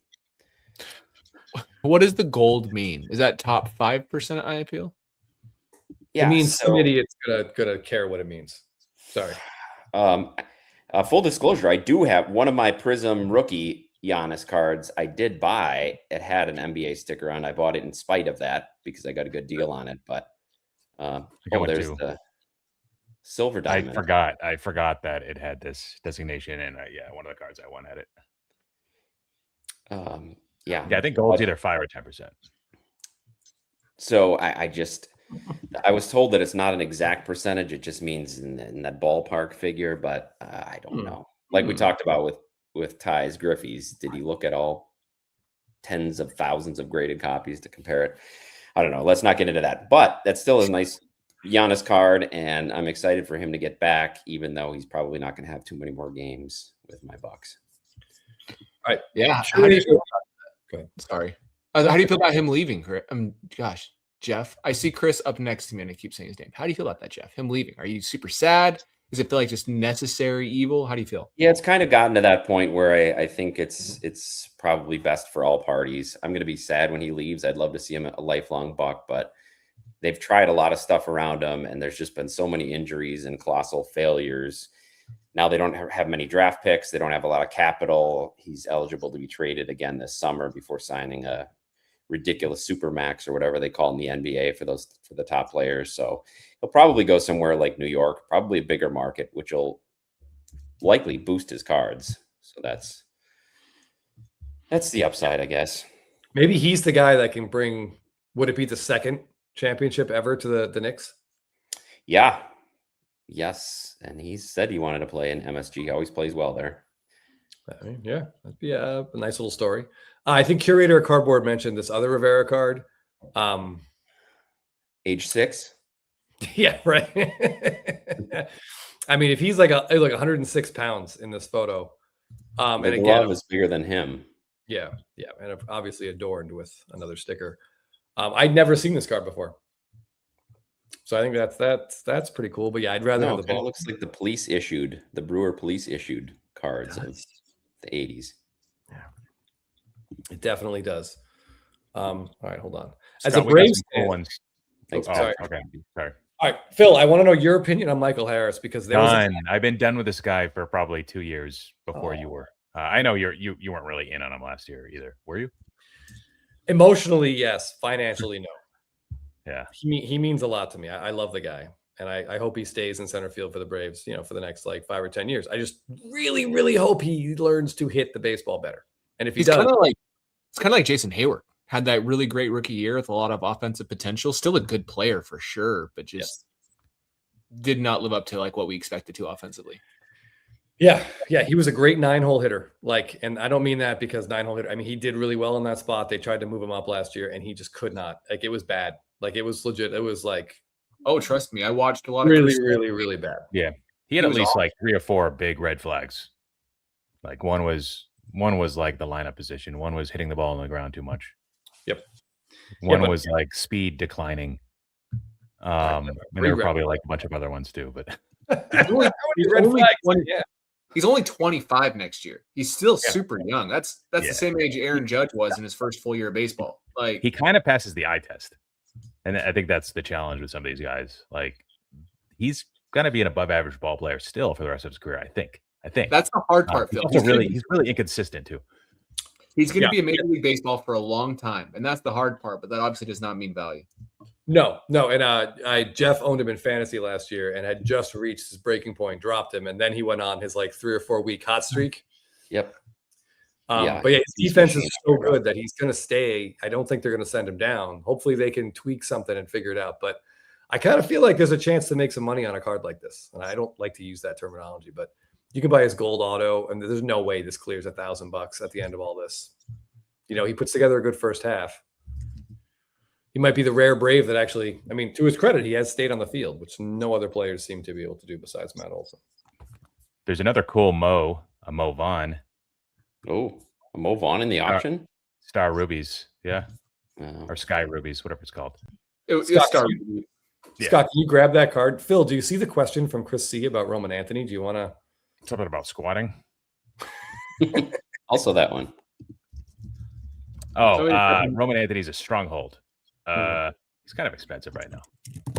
I don't know. Like this could be just the market getting bigger. I saw a stat somewhere that Fanatics Live app had over 1 million users or customers last year, which I thought was crazy because 5 or 6 years ago, the hobby might have been 1 million people globally. And then you have that many people breaking on the Fanatics app. So, hey, I mean, like these new inflation premiums, it's not just the dollar being devalued, like Fanatics is making this bigger. And we don't need all these people to cross over into singles collecting. If only like a small fraction does, then that's going to be a huge new influx of people that are buying these things. And then you got repackers on top of that. So yeah, I love this card here. I love the color match. I'm hoping for great things for Anthony, but I think my fandom is going to stay on the sidelines. Like I'm just going to be rooting for him. So probably not much money into him. I did have an Atomic PSA 10 that I sold too early. I sold it like what most people say, sell it on the call up, buy it a few months before the call up with these top prospects. And then he got called up. I made like 30%, and now it's worth more than double what I sold it for. So that's okay. I mean, sometimes you can't ever time the peak. If you make your money, sometimes you move on and figure out the next opportunity, right? Like you get broke by chasing things that you missed, thinking that, well, I'm killing myself. What if he doubles from here? I want to at least make some money. Like, and I've been caught up in that too. So you just have to be like really prudent and level-headed with. I'm not saying he won't go up. I'm just saying like that was like sort of my thought process. And I mean, he's selling at Nick Kurtz levels right now, isn't he? A lot of his stuff. And I've broken down one of my reels why there's some upside with him because he's not really 5 tools. He's not going to steal a ton of bases, but he's playing an outfield spot. He does have some speed. And for now, Kurtz has more raw power. He probably will always have more raw power. But I think the power will come with Anthony with the hard hit rate. Still young, still developing that. So the future is bright, but like the hobby future, is that bright? I don't know. I think the future for him as a player is bright, though, if that means anything. I like him a lot. I don't love that his autograph contains neither a noticeable R or A. Like that bugs me a little bit, but if he long keeps this consistent, we can live with this one. Just ended. I saw the screen change, so 8,100 with buyer's premium. The color match is pretty sick on it, I have to say. So I stole the screen from you, Scott. Oh, you're fine. No problem. This is the card. Oh, let me pull it back up. I changed to a different card. This is the card Phil was talking about. This is the 98 star rubies. Why is it not working? I got to remove you first, I think. Yep, get me out of there. There we go. This is the 98 star rubies. Beautiful card. So the way that they have this lined up, so you'll see that each of these, there's like the print lines, those are intentional. Each of those is opposite. So it refracts really well, if that makes sense. It's like an opposite rainbow effect. Really cool cards. And then this really deep red font is just perfect. So it looks regal. Is this what you want me to show, Phil? Yeah. Cool card. What do you think of this, Chris? What do you think of Star Rubies? They look good. Like I've seen them in person and they look good, but I don't know. I find myself like the fact that like that again, hold on, let me pull the screen back up. I was looking. I mean, that's a skybox again. Like the fact that the company doesn't really exist anymore. Yeah, that's a mentality you got to drop because that means nothing in this era, which is awesome because you're not like, no offense, but the company that was the most lame in this era by far was Topps. Topps was horrible in the 90s, but you have all like Skybox. We have all these really amazing sets that are just fantastic. So Fleer Ultra, those cards I really like. Fleer Ultra, like Platinum Medallion, those cards are awesome. It's like freeing not have to be a slave to Topps back in the 90s. I just think that goes back to the problem with just having one company rather than having the competition amongst companies that all have the license, which would encourage them to create stuff like this. Yeah, I think you nailed it, Jeff. Like this is where competition was like at its peak. But these cards, there's no other parallels, Chris. Like if you wanted to get a chipper of this, you have one of the best chipper cards ever made. Like it's just that simple. And even though it's numbered to 50, a majority of them, not a majority, maybe a third of them are just destroyed, lost, whatever. Like they'll never see the light of day. So they're pretty cool. Yeah, definitely not the same 80% as the Ohtani refractors. I did just want to, a curator mentioned another Pujols gold. I just want to pull this one up. This one ended already, but another like Bowman Chrome gold out of 50 in a Cardinals uniform, PSA 9, 840 all in. I don't know. I like that. That year's design looks good. So I don't hate it. I did want to check in with a card that I was bidding on. I am now not the high bidder. Jeff, we can check your text. Maybe we still make a run on this one. Are we still high bidding on this? I don't know. We'll see. I mean, that sale, the last eBay sale was 1,800. This one's sitting at 925. Buyer's premium probably puts it, 1105, give or take, something in that neighborhood. Not bad. Getting a little pricey though. A little pricey. A couple of handmade bones linked in the chat, the private chat, Scott. We've got a Lindor card and then a Corbin Carroll back to back. All right, yep, let's go for it. I bet Lindor is the blue Bowman Chrome autograph. Lindor used to be cheap. He is not cheap at all anymore. Like the days of Lindor being undervalued, which I felt for a long time, they are over. I'm guessing this is the Lindor that's a reference. Yeah, but still, I think the last sales were closer to 2,800. So I think you might be getting a discount. I don't know if those last sales came after the handmade or before, but I think the last few sales were in the high 2000s. So, and then there's a Corbin Carroll as well. Oh, you're I'm gonna check real quick. I like that Lindor and those subgrades. I mean, you guys are just like most of us. You see those subgrades and you think, oh man, maybe I can cross that over. And double the value really, really fast. And still, you're saying it's getting expensive, but considering all that he's done versus what some of the guys who haven't even had one big league at bat, what they're getting, it doesn't seem all that expensive. Yeah, I mean, should Lindor and Connor Griffin like what are we expecting Connor Griffin to do? Like, are we expecting him to be better than Francisco Lindor? That it seems, I don't know, impossible. Lindor's prices are double that. Yeah, Lindor's is always the benchmark that makes people point to, see, prospecting so stupid. Look at Lindor's prices. He can be used not just for Griffin, but for every prospect. Yeah. This might be an all-time high for BGS 9.5. Oh, really? So I was off on that. All right. So maybe it was PSA 10s that were selling. Yeah, I think this is like an I guess back in 2021. So basically an all-time high since the all-time peak in 2021 where it was 3,000. This is like the peak of Lindor. He's not cheap. It's crazy. blows my mind. Again, Where did it go? all comparison. Oh, it sold while we were There we talking go. about it. Anyway, sorry. SoCal Rams, thanks for the shout out. Nice running into you at West Coast Card Show as well. Always looking at and talking about Ohtani's refractors. That's fun, Jeff. That is literally exactly what I typed into the chat. If you look over there, Yes. We are two different people. It might not seem like it, but we really are. All right. Sorry if I just made somebody bid higher in that Lindor. No, Damn it. All right. Whatever. I think that's It's cool still a good buy. Still a good buy. It's gone. I You guys agree. let's change speeds. You want to change speeds for a little bit? Check out this cool card. You guys are gonna hate it, but like, look at this Pedro Pascal, Moff Gideon, Mandalorian dual auto superfractor. That's pretty dope. A lot of Star Wars autographs are stickers, so you just got to deal with it. But I think it's a pretty cool card. Does this do anything for you, Jeff? I like the idea, but yeah, the fact that, and I love Giancarlo Esposito, but you get like half of his autographs off the sticker. Yeah, I don't know. No. And in following Neo, I know that a lot of Star Wars and other pop culture autos are stickers, but it just makes me want the on-card ones more.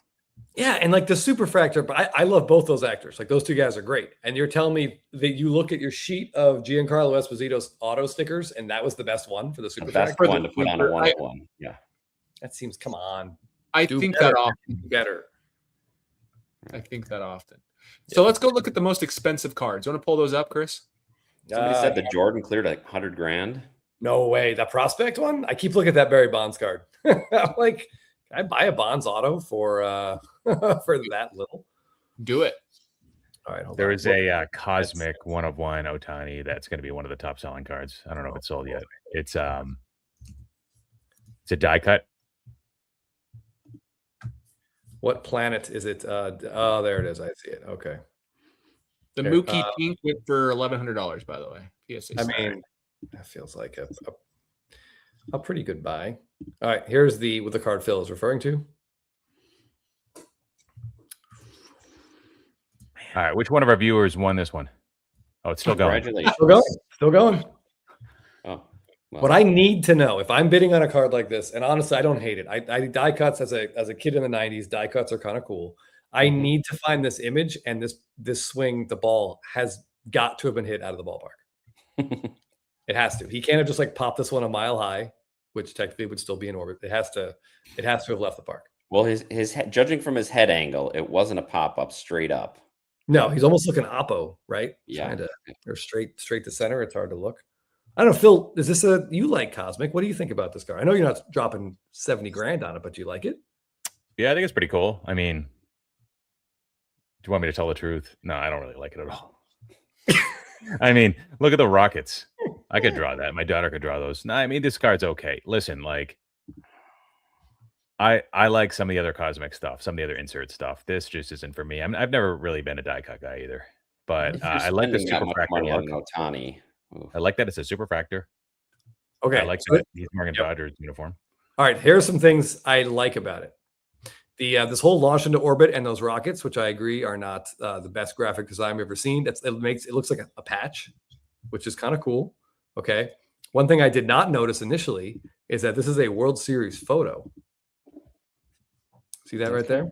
So that makes me like it a little bit more. God, look at all the Dodgers stuff. We got Fernando on one shoulder, the Guggenheim on the other. Yeah, I don't hate it. And at some point, we'll get to where any superfractor of Ohtani is going to be worth like close to 6 figures just with an auto on it. It was pretty good auto. I don't see any streaking.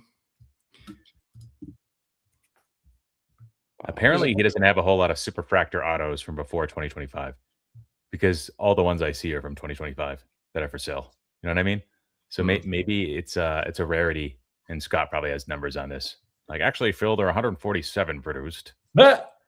He's got some inserts in Topps Chrome that probably have supers with autos, but yeah, I don't think there's a ton like you just said. Are you just saying just Cosmic or Topps Chrome? Any Topps Chrome? Just any superfractor, any chromium product with an on-card auto, 1-of-1 of Ohtani. Oh, they probably are all in somebody's collection. Yeah, I would in a dollar box somewhere. Yeah. All right. Well, that just ended. $55,000. Good Lord. Congrats. Look at this Michael Jordan. That's sold too. Wow. 120. Unreal. All right, so Cage probably made a bid on this one. I mean, Probably that's came up short. there's a lot to like about like Michael Jordan playing baseball was a it seems like a novelty, but it was bigger than that. It was a huge deal at the time. Yeah. That's a big auto, hand numbered, bat relic. I mean, maybe he got lucky and he foul tipped a pitch with that bat relic. We don't know. But that's pretty cool. I have to say. I don't know if it's 120 grand cool, but I don't have 120 grand to spend on it either way. I mean, We gotta out of all the cards, for example, like this is going for 120 grand. It makes kind of sense to me. There's a lot of cards lately that don't make sense to me, but this one, like, I get it.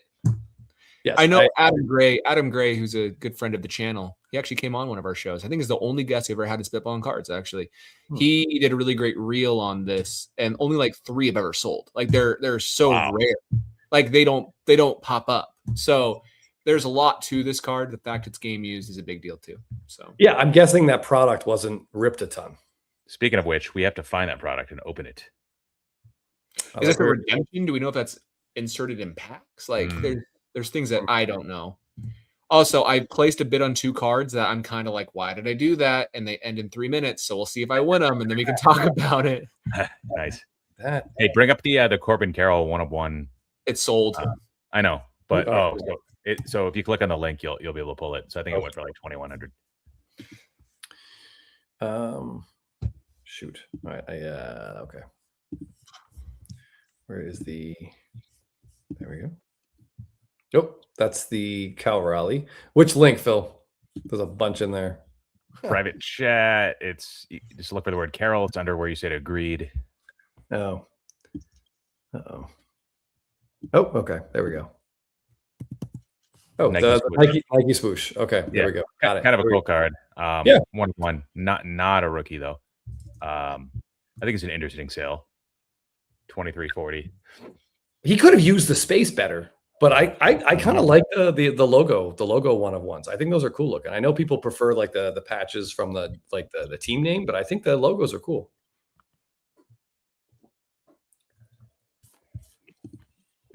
Okay, no thoughts. Move on. Sorry, I'm quiet over here. I'm just like sweating. I'm sweating. You're Speaking sweating. speaking of like not doing a good job utilizing the box, this is the issue with some of the Dynasty jumbo patches. There's like a lot of missing space and there's something cool in the middle. So like Chase Utley had one that sold tonight for $630, a 1-of-1. Oh wow. So I mean that I probably should have bid something on this. So I think that's a good buy for whoever won that. And you get like a 1-of-1 Dynasty. Yeah, 2024 Topps Dynasty. Wow. I think it's a great buy. I mean, I think over time Chase Utley will eventually get into the Hall of Fame. Oh, I think he'll probably get in the next couple of years. Yeah. So here, this is the Cal Raleigh, Phil, that I think you had mentioned earlier. So that's a red ink Allen and Ginter mini. It's not bad. Hand numbered out of 10. I know there's a lot of collectors that don't care about Ginter, but a lot do. And I think hand numbering the red ink here, that's $1,000. I don't hate that at all. I kind of feel like the red ink autographs in Ginter are underrated. Personal hot take, but I get it's Ginter. I get their minis. I get that's not for everybody. I get it'll probably never be super valuable, but I think they're cool. Yeah, I like it. I want to just check in on it while we're watching Scott sweat his bids, which I do enjoy doing. They got extended. Now I have to decide if I want to do it again. Okay, there we go. So this sold for significantly less than that eBay sale, which was our best offer accepted. Send that to Ty. That'll make Ty feel better because he sold his for $700. Yeah, I mean, that's a good news. I'm gonna take a picture of Ty. No, there you go. There you go. Yeah, I mean, I think this card is very cool. I Jeff and I both like the refractor better than the X-Fractor. True. The X-Fractor is a lower print run. It is very cool. I don't hate that win for that, whoever that was. Probably somebody in probably someone in our chat and maybe someone in our Discord. Yeah, Chris C, sorry, just that same boring 30-year card again. Here's the Chase Utley. What do you guys think about this? Great buy, I think. What is that from? It's from Dynasty. That's probably from Memorial Day. Yeah, some sort of memorial. Which I think is a little weird. You know, you want him as a Philly, but whatever. But the good thing is, though, you know it's worn for Memorial Day as a Dodger, so you can narrow it down to like 5 years and 5 games, and you can take it even further based off of the style. Like, I love that because you can figure out exactly when it was worn, which I think is great. So I like weird, unique patches like that. I know people a lot of times will show like a card of a player that doesn't have red on their uniform, and the patch is red or blue. And they're like, this is obviously the wrong player, but no, they're from Jackie Robinson Day, so you can go back and see exactly what day that was. So I like what Dynasty does do that though. Helps identify.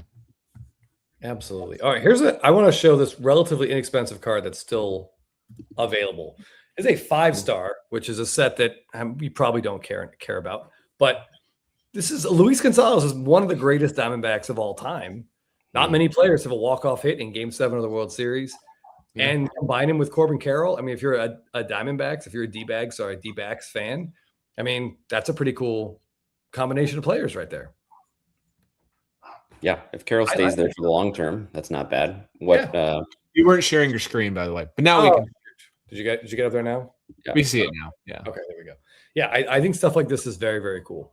It's not for everyone, but if you're a fan of these teams or even one of those two players, for that price, I mean, love it. Also, curator of cardboard, no, it was not the Arenado camo. I was looking at that. And I did place a bid on it, but I have purchased 2 Arenado rookie cards. I don't think I need any more right now.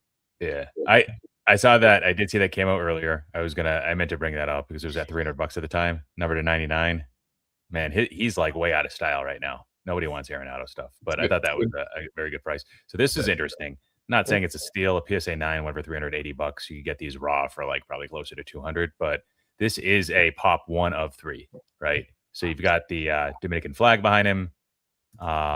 This is the international refractor. He's got the international base. So, whoops. Yeah. So probably goes for pretty close to around this, maybe a little bit higher because it's pop 1 of 3. But people think about the Halliday. They think about the Beltre because those are the rookies. They think about the Griffey with the American flag in the back. But yeah, you don't see these very often. He's got his Expos jersey. Oh yeah. Yeah. No, and Pedro is very like synonymous with the Dominican. That's very cool. Yep. Good choice, Phil. I like it when you pull up stuff in this auction that I wasn't watching or didn't know. I didn't even know was in there. There was one. Oh shoot! Ooh, the Cal Raleigh Dynasty card is still going. It's at really? It's at 6,000. Oh, Not okay. a 10 patch. That's popping up. Nice autograph. PSA 10 on both the card and the auto. All right. Scott likes that. I'm surprised he's not bidding on it. Yeah, the Ohtani update All-Star Gold that we showed, that one's still going. The Pujols Bowman Chrome Gold we showed, that one's still going. Kind of like that. That Trout is still going. I sent you guys a message. I need you to read it. Oh boy. All right. Oh, I was looking at that Robin Yount too. Yeah. But I think somebody bought it. $18 that Yount went for. What was the Yount? It was an orange refractor, 89 Topps design, but he was wearing the early 80s blue uniform. So I think it was between me and another guy from $6 all the way up to $18, and then I let him have it. Oh, Jeff.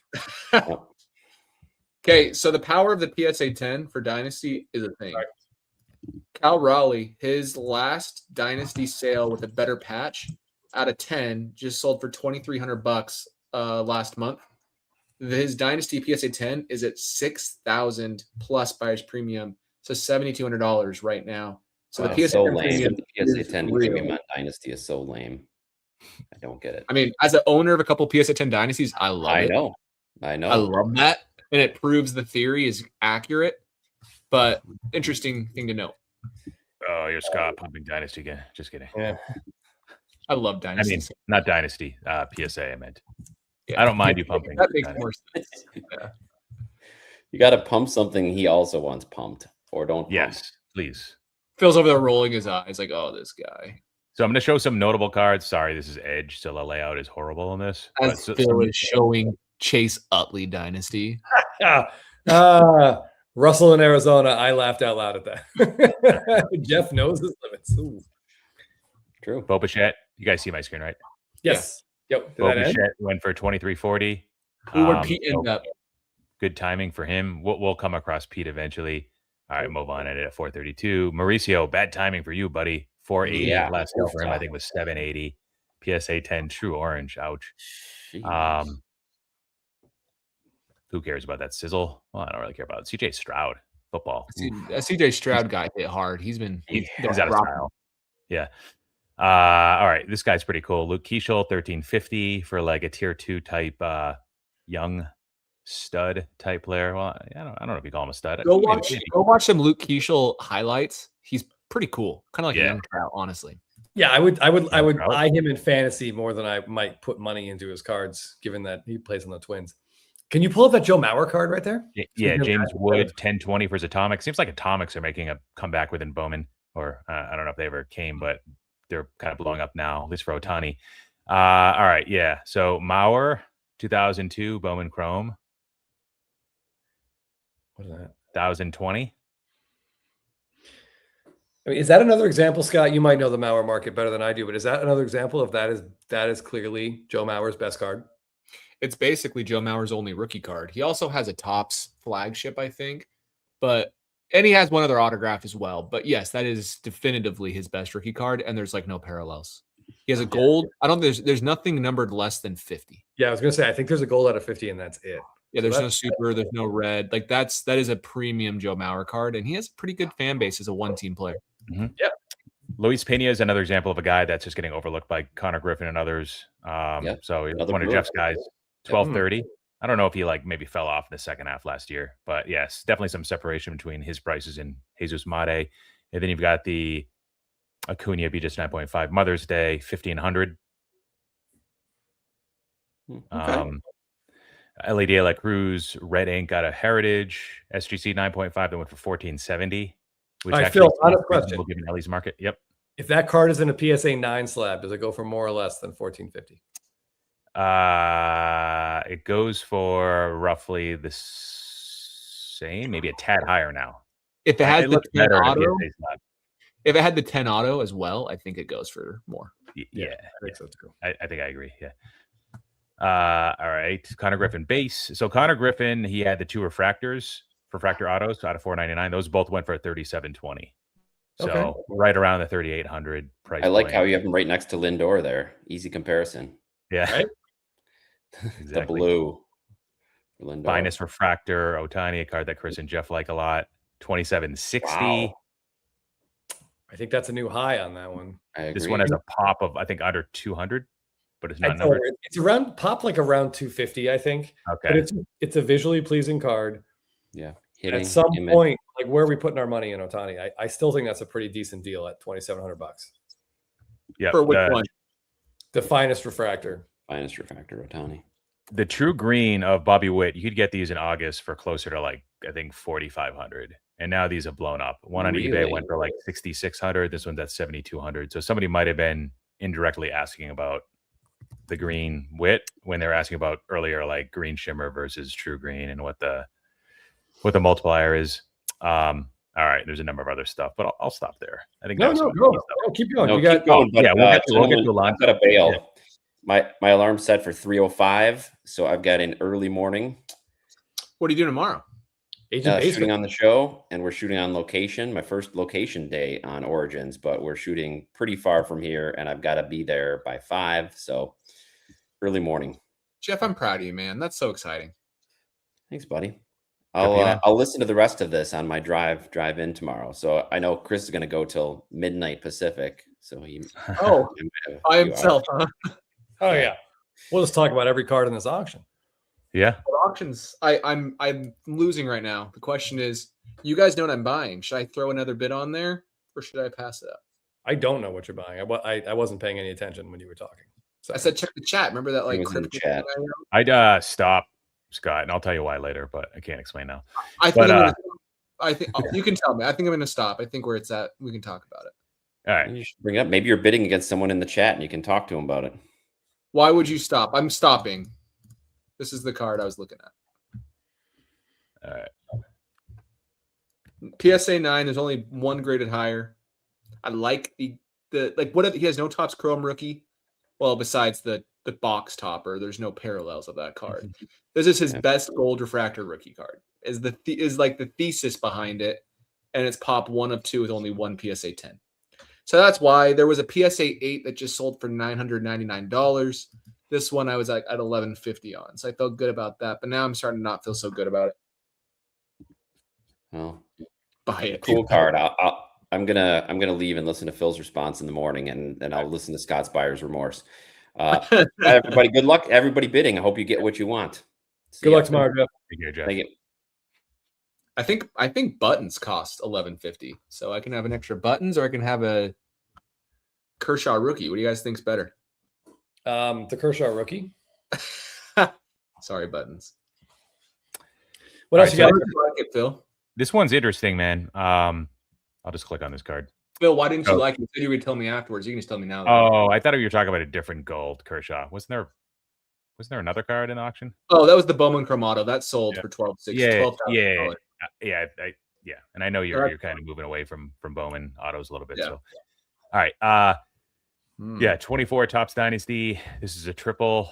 So we've got technically somewhat of a rookie of Holiday, and then you've got Gunnar Henderson and Cal Ripken on here. Patches, pretty cool. Autographs, good for Ripken, good for Gunnar, not so good for Holiday. This went for $1,200.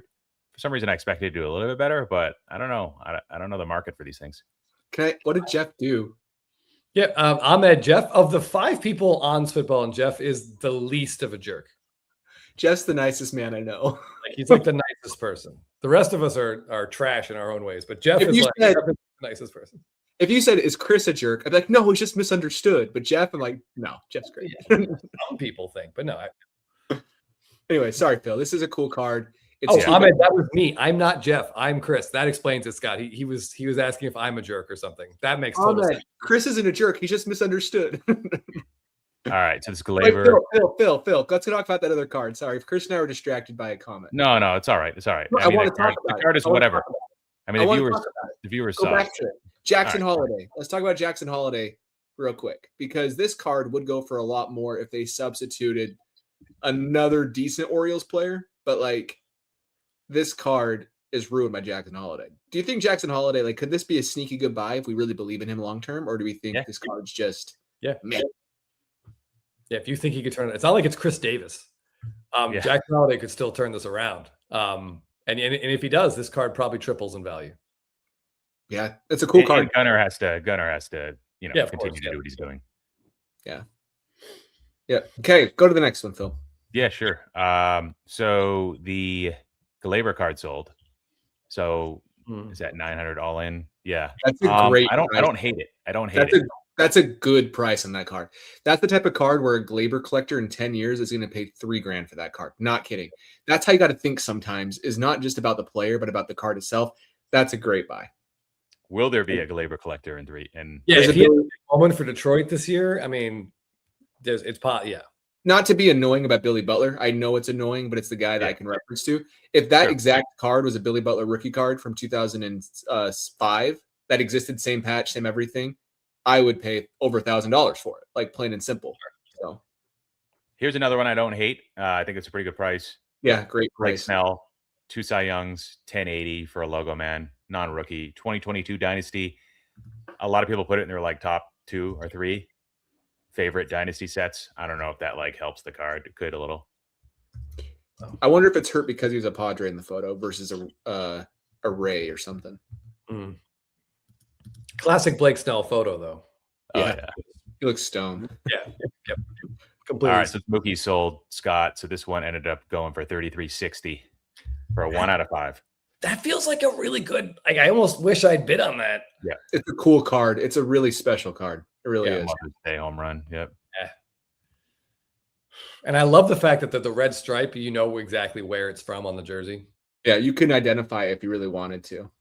So speaking of the team mattering, well, the Cubs would have been cool for Rizzo too. But he holds a special place, and I think a lot of Yankees fans' hearts. Rizzo, 1860. So he did almost 2x the Blake Snell. That's crazy. If this were a Cubs, though, I think that's double. Oh yeah, probably goes at least 2 times. That's a $3,000 card in a Cubs uniform. Yeah. I also think so. If you go back to that card, one interesting caveat with Dynasty is the fabric of the logo man. In 2016, they switched all of the uniforms from fabric to the plastic. There's a preference for the fabric logo man with players who have them. So, like with Albert Pujols, my logo man, the fabric, which does give it a premium. So, if you had a fabric Cubs Dynasty logo man auto, that card would be easily $3 to $5 grand, which is crazy to say. Yeah. So the Yachty are from 2018. I know it's not a typical logo man, but it's got the fabric. But yeah, this JRM does not. It's the plastic, which still kind of looks cool. It looks cool for sure, but I just know players who like have them. It just feels like earlier in their career, and earlier is always better, you know. Yeah, this is actually 2023, which I like the design for 2023. They do a good job most years. Dynasty. Yeah, it also helps when you're an all-star player on a team that breaks like a 112-year-old curse, something like that. Yes, yeah, immortalizes you, especially when it's a tier 1 team. Yeah, kind of an ugly autograph here, number to 71, Bowman Chrome Auto, first of Riley Green, a guy that looked like he did have a career year last year, probably. Yeah, the power was amazing. The RBIs were great, but he sold out for power throughout the season. I could see him making some adjustments this year and going back to more of like the 2024 version of himself, which is still like above an 800 OPS player, just not with like 35 homer power anymore. But yeah, this is a guy that's a little bit forgotten about right now. I wouldn't say he's like super cheap, but like I would have been in on this probably at 600. I just don't know what a sparkle refractor is. I know. It's a refractor that sparkles, Chris. Oh, there we go. Say no more. It's numbered to 71. Well, obviously. Why not? Oh, pull that Tucker. Yeah, is this from this auction? No. So these are old auctions now. Actually, so is that Riley Green. Yeah, and so is the Rizzo. Jeez. Okay. Good job. That's 2 strikes on you this episode. So I know. Yeah, this Tucker red non-auto, really cool card. 1230. Little OC top to bottom, which kind of annoys me, and it got the PSA 10 regardless. But old label. So it's funny you bring this up because I remember at the same time a Carlos Correa red sold. So like out of 5, it's his first Bowman as well. There's no logo because they were stupid in 2013. It went for like $300.